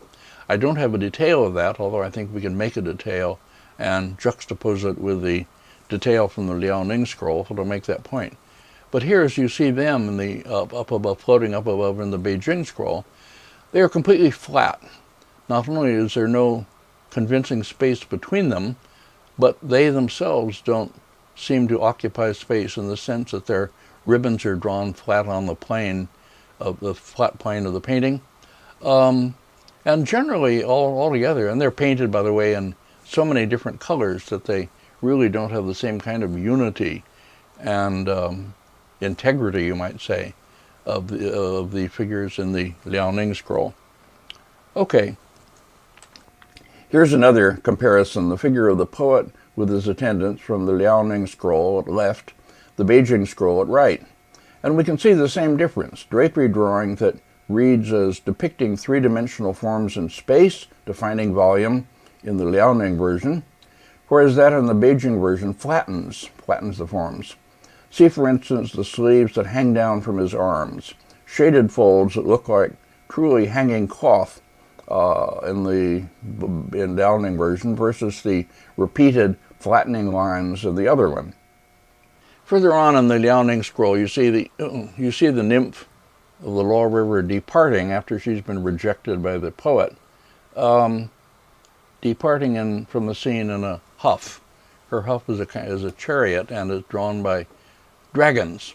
And here you see two river beasts, creatures, large fish with their mouths open beside the chariot, and all the water, the wind-blown waves, presumably, a very dynamic scene. And the chariot in which the nymph and her attendant sit has some real volume. There's space for her to sit. the two arm rests, whatever they are here at the sides, with rectangular tops, seem to have real volume. And the ribbons that hang from her chariot, as you see, one from the far side, one from the near side, and the ribbons that hang from the near side billow out and then are tied to the armrests, so they billow out, blown by the wind. Very effective. So anyway, this is a scene that you can read spatially in the way the original artist intended. So it must convey more of the original artist's intention in that way. Then, still further on, you see the poet sitting disconsolately on the shore with his two attendants. This is the Liaoning version again, with the writing in the air above him, surrounded by trees and rocks. And well, I'll show another section of this later with the Freer version, a good image of man and nature. And finally, the next slide, the poet goes off in his chariot. This is the Liaoning version again, drawn by 4 horses. And you notice that, like the emperor in the refusing the seat, or the palanquin scene, he is accompanied by a young woman, so he again is not really suffering all that much from his rejection by the nymph, but he's still looking very sad and looking back and wondering if he made a bad mistake, and so on. Okay, this same kind of observations could be made about this as about the nymph's chariot. That is to say, it's volumetric, it's readable, and so on. I don't have a slide of the Beijing version, but it would turn out to be flat in the same way.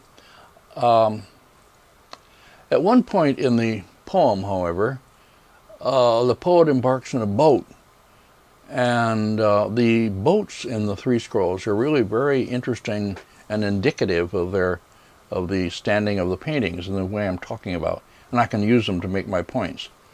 This is the boat seen here in this detail from the Liaoning version, and well, it's for the Six Dynasties. It's drawn really quite well, and that it shows the construction of the boat fairly well.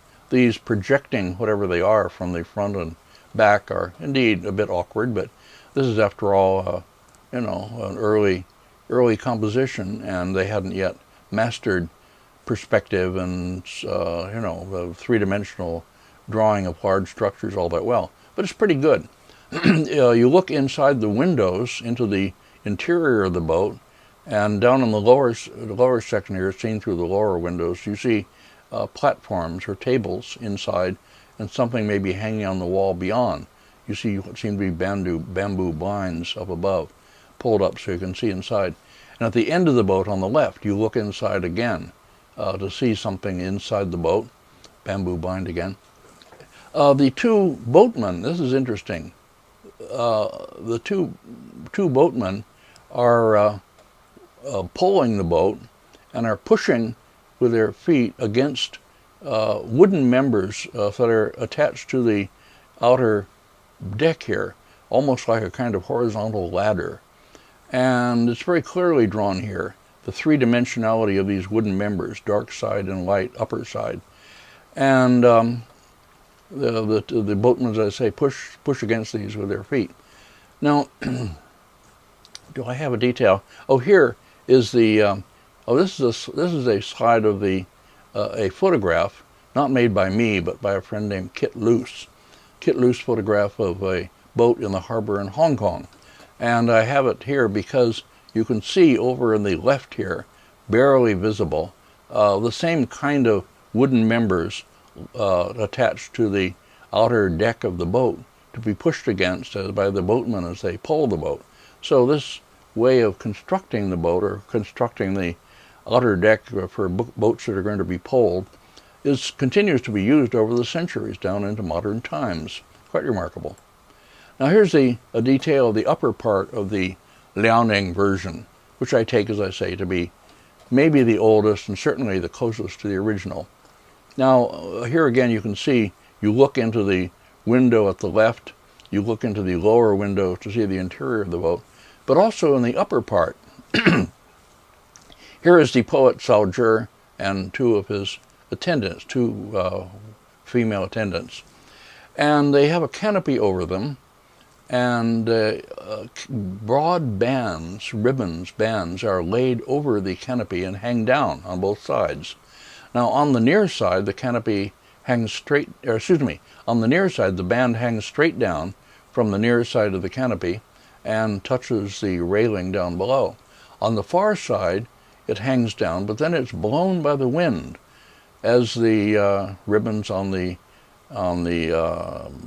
goddess's chariot were in a picture we saw earlier, blown toward us by the wind, and are blown so they almost come over and touch the other side, to the side of where the poet is. Well, this is convincing. It's you can read it, you understand what it is, and it belongs within this generally rectangular space that is defined by the railing and by the canopy and so on. So this is all very readable. Now when we go on to the Beijing version, this is by my reproduction, by the way. I don't have a slide made from the original by myself. Well, some of these things are understood right, some are wrong.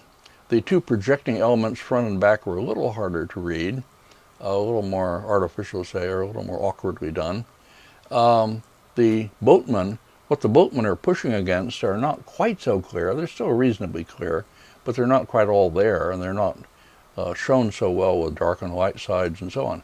And the boatmen seem to be more dancing, really, than pushing, than working. Again, you look into the windows, except that the window at the end, on the left here, is not open, but is occupied by a landscape. A little landscape in ink monochrome was painted there.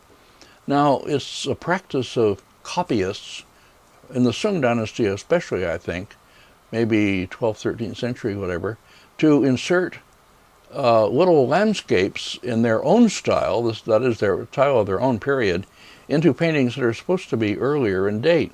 Maybe they put these in to give clues to real connoisseurs as to the fact that it's a copy at all and to the date of the copy, maybe. But we see it often enough to take this as a real practice. Now look at the canopy and the platform up on the top, and the canopy and the row and the bands hanging down from it. The bands on the near side hang down straight down as they should, but the bands on the far side, hanging down from the far side of the canopy, somehow hang straight down now and end up on the near side. In other words, it's quite illogical and unreadable. The same one at the back here, hanging from the far side of the canopy and ending up on the near side of the platform. The artist obviously didn't understand what it was he was supposed to be painting and got it wrong. This is the kind of thing that I say distinguishes the copy, the not so accurate copy, from the early original, or earlier version anyway. Now this is next slide. This is the same boat as seen in the version in the Freer Gallery. I haven't shown the Freer Gallery version before, but before we knew the other two, before they had been published, before we were able to go to China and see them, this was thought of, as I said, as a really important early painting. And I reproduced a section of it in my Skira book and so on. Well, but this is probably based on the Beijing painting, and it's still later. Maybe still Sung, but still later. The little landscape here in the window, and I'll show a detail of it in a minute, ink monochrome again, probably something like 13th century. And the boatmen, the wooden members of the boatmen push against, are completely misunderstood, not understood at all. The artist doesn't know what this is about, so he doesn't bother to paint them convincingly. They don't have any volume anymore. They're just pairs of parallel lines, and so forth. Point by point, everything in this is somehow misunderstood. The bands over the canopy hang down the wrong way again. Here is a detail from the Freer, next please, Freer painting. And here in the left you see the little landscape, ink monochrome landscape, seen through the window, which belongs, as I say, to the 13th century instead of back in the time of Kaizhi, and it must give away the real date of the copy. We'll see this in several paintings of supposedly early date, but really Sung copies after early paintings as we go along. Here it's a river landscape with a sloping bank of the river and a house building built out from the bank, and then the river itself going back, and here the far shore. And here you can see the the poet and his companions. It's still a beautiful painting, but it's not as close to the original. And here's the end of the scroll in the freer version. The freer version, as I say, is not complete. It lacks the ending, it lacks the beginning. But before we knew anything more, we paid a lot of attention to it. And it was reproduced by Suren and others as an important monument of early painting. I reproduced this, next please, this section of these poet, partly to just put it on as an example of early landscape, in which the figures are bigger than the trees and things are not proportional and everything is outlined and colored and things are arranged to make pockets of space. You know, you can understand how I was able to use this in my Skira book to make certain simple points about early Chinese painting in the early stage of Chinese landscape. The trees in the foreground have to be very small so they don't block the view, so to speak.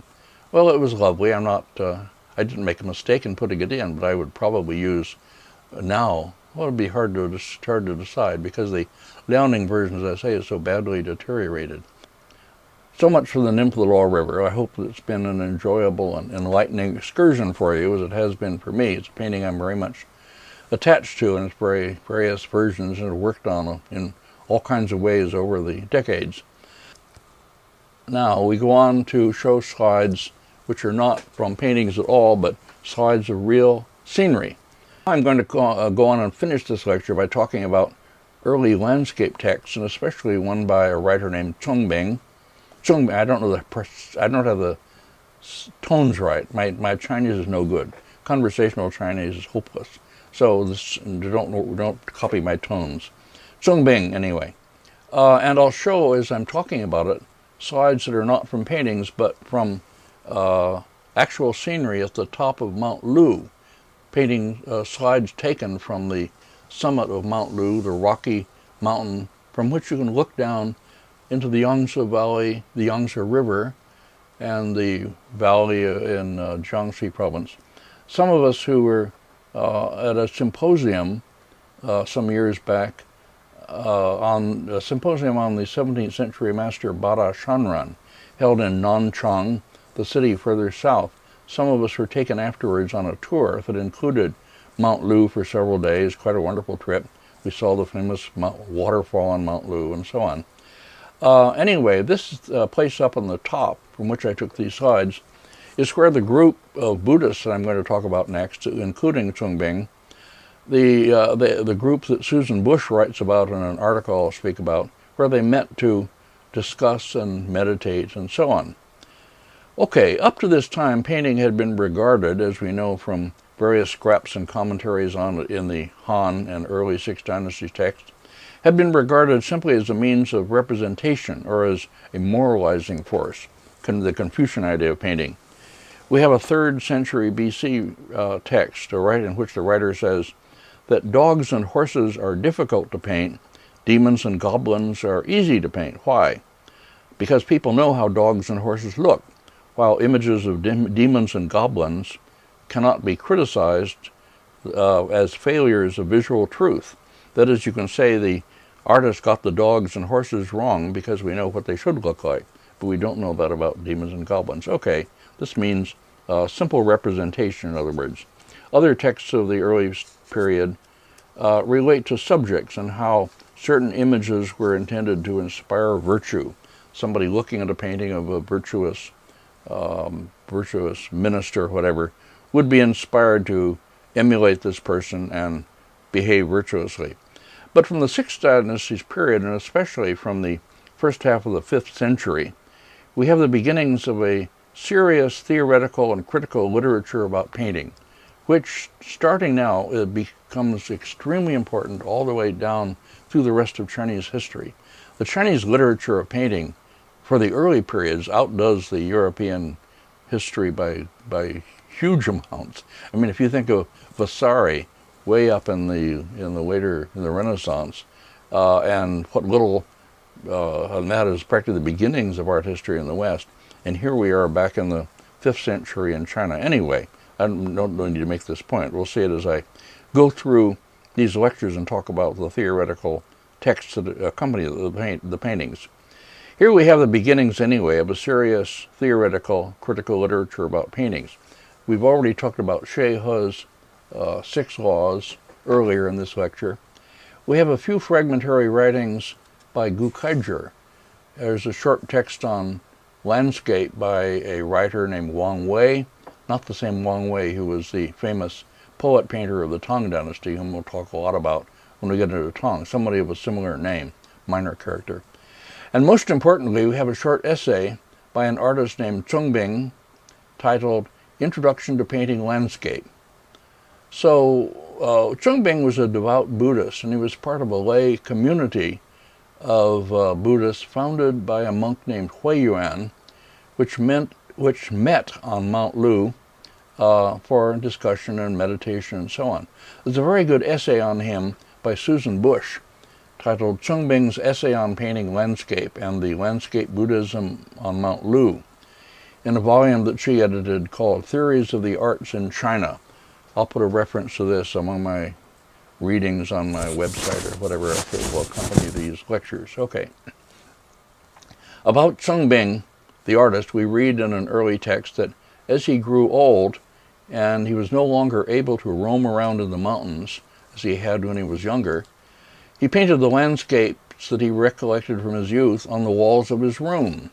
And then he would lay back on his bed contemplating these landscapes and re-experiencing his early travels. Very important idea, the painting substituting for the real scene or the real thing. Zhongbing's essay begins by saying that mountains and rivers have a material existence, but also a non-material or spiritual quality called chu. Chu is flavor, tendency, interest. It's that to which one responds in something. The thing you respond to, the quality we respond to. And this is why he writes, sages of old roamed in the mountains to respond to the things around them. He goes on to allude to his age and his inability to travel, as the thing written about him that I quoted. And then he writes, therefore I paint images and spread colors, constructing cloudy peaks. And then comes a very important passage that I would render in this way, quote, now, if one takes response to his eye and accord with his mind as his principle, and achieves skill in representation, then all eyes will respond to and all minds be in accord with his paintings. This is very important. The idea is that the artist manages to embody in his paintings his responses to what he sees in nature, and the viewer then responds to the painting as he would to the scene in nature. Well, is this a romantic response, like Byron's to the Alps or Wordsworth's to the Lake Country? Yes and no. These have some things in common. And this Six Dynasties development is sometimes spoken of as a romantic cult of nature. But it's not like the Western, romanticism in which the human spirit is seen as expanding to permeate nature or the world around you, making nature a kind of sounding board for the human spirit. There's no such central position given to man in nature in China. Rather, it's a matter of correspondence between phenomena of nature and the inner phenomena of human spirit. And this is part of this whole Taoist concept of the organic world that I've talked about earlier, with the parts harmonizing in some mysterious non-causal way. Instead of, in other words, the cause and effect universe in which everything works because something else operates on it and makes it work, you have a universe that is a part of a great organism in which everything works in harmony, like the characters in a dance, in an analogy that I think I quoted or will quote.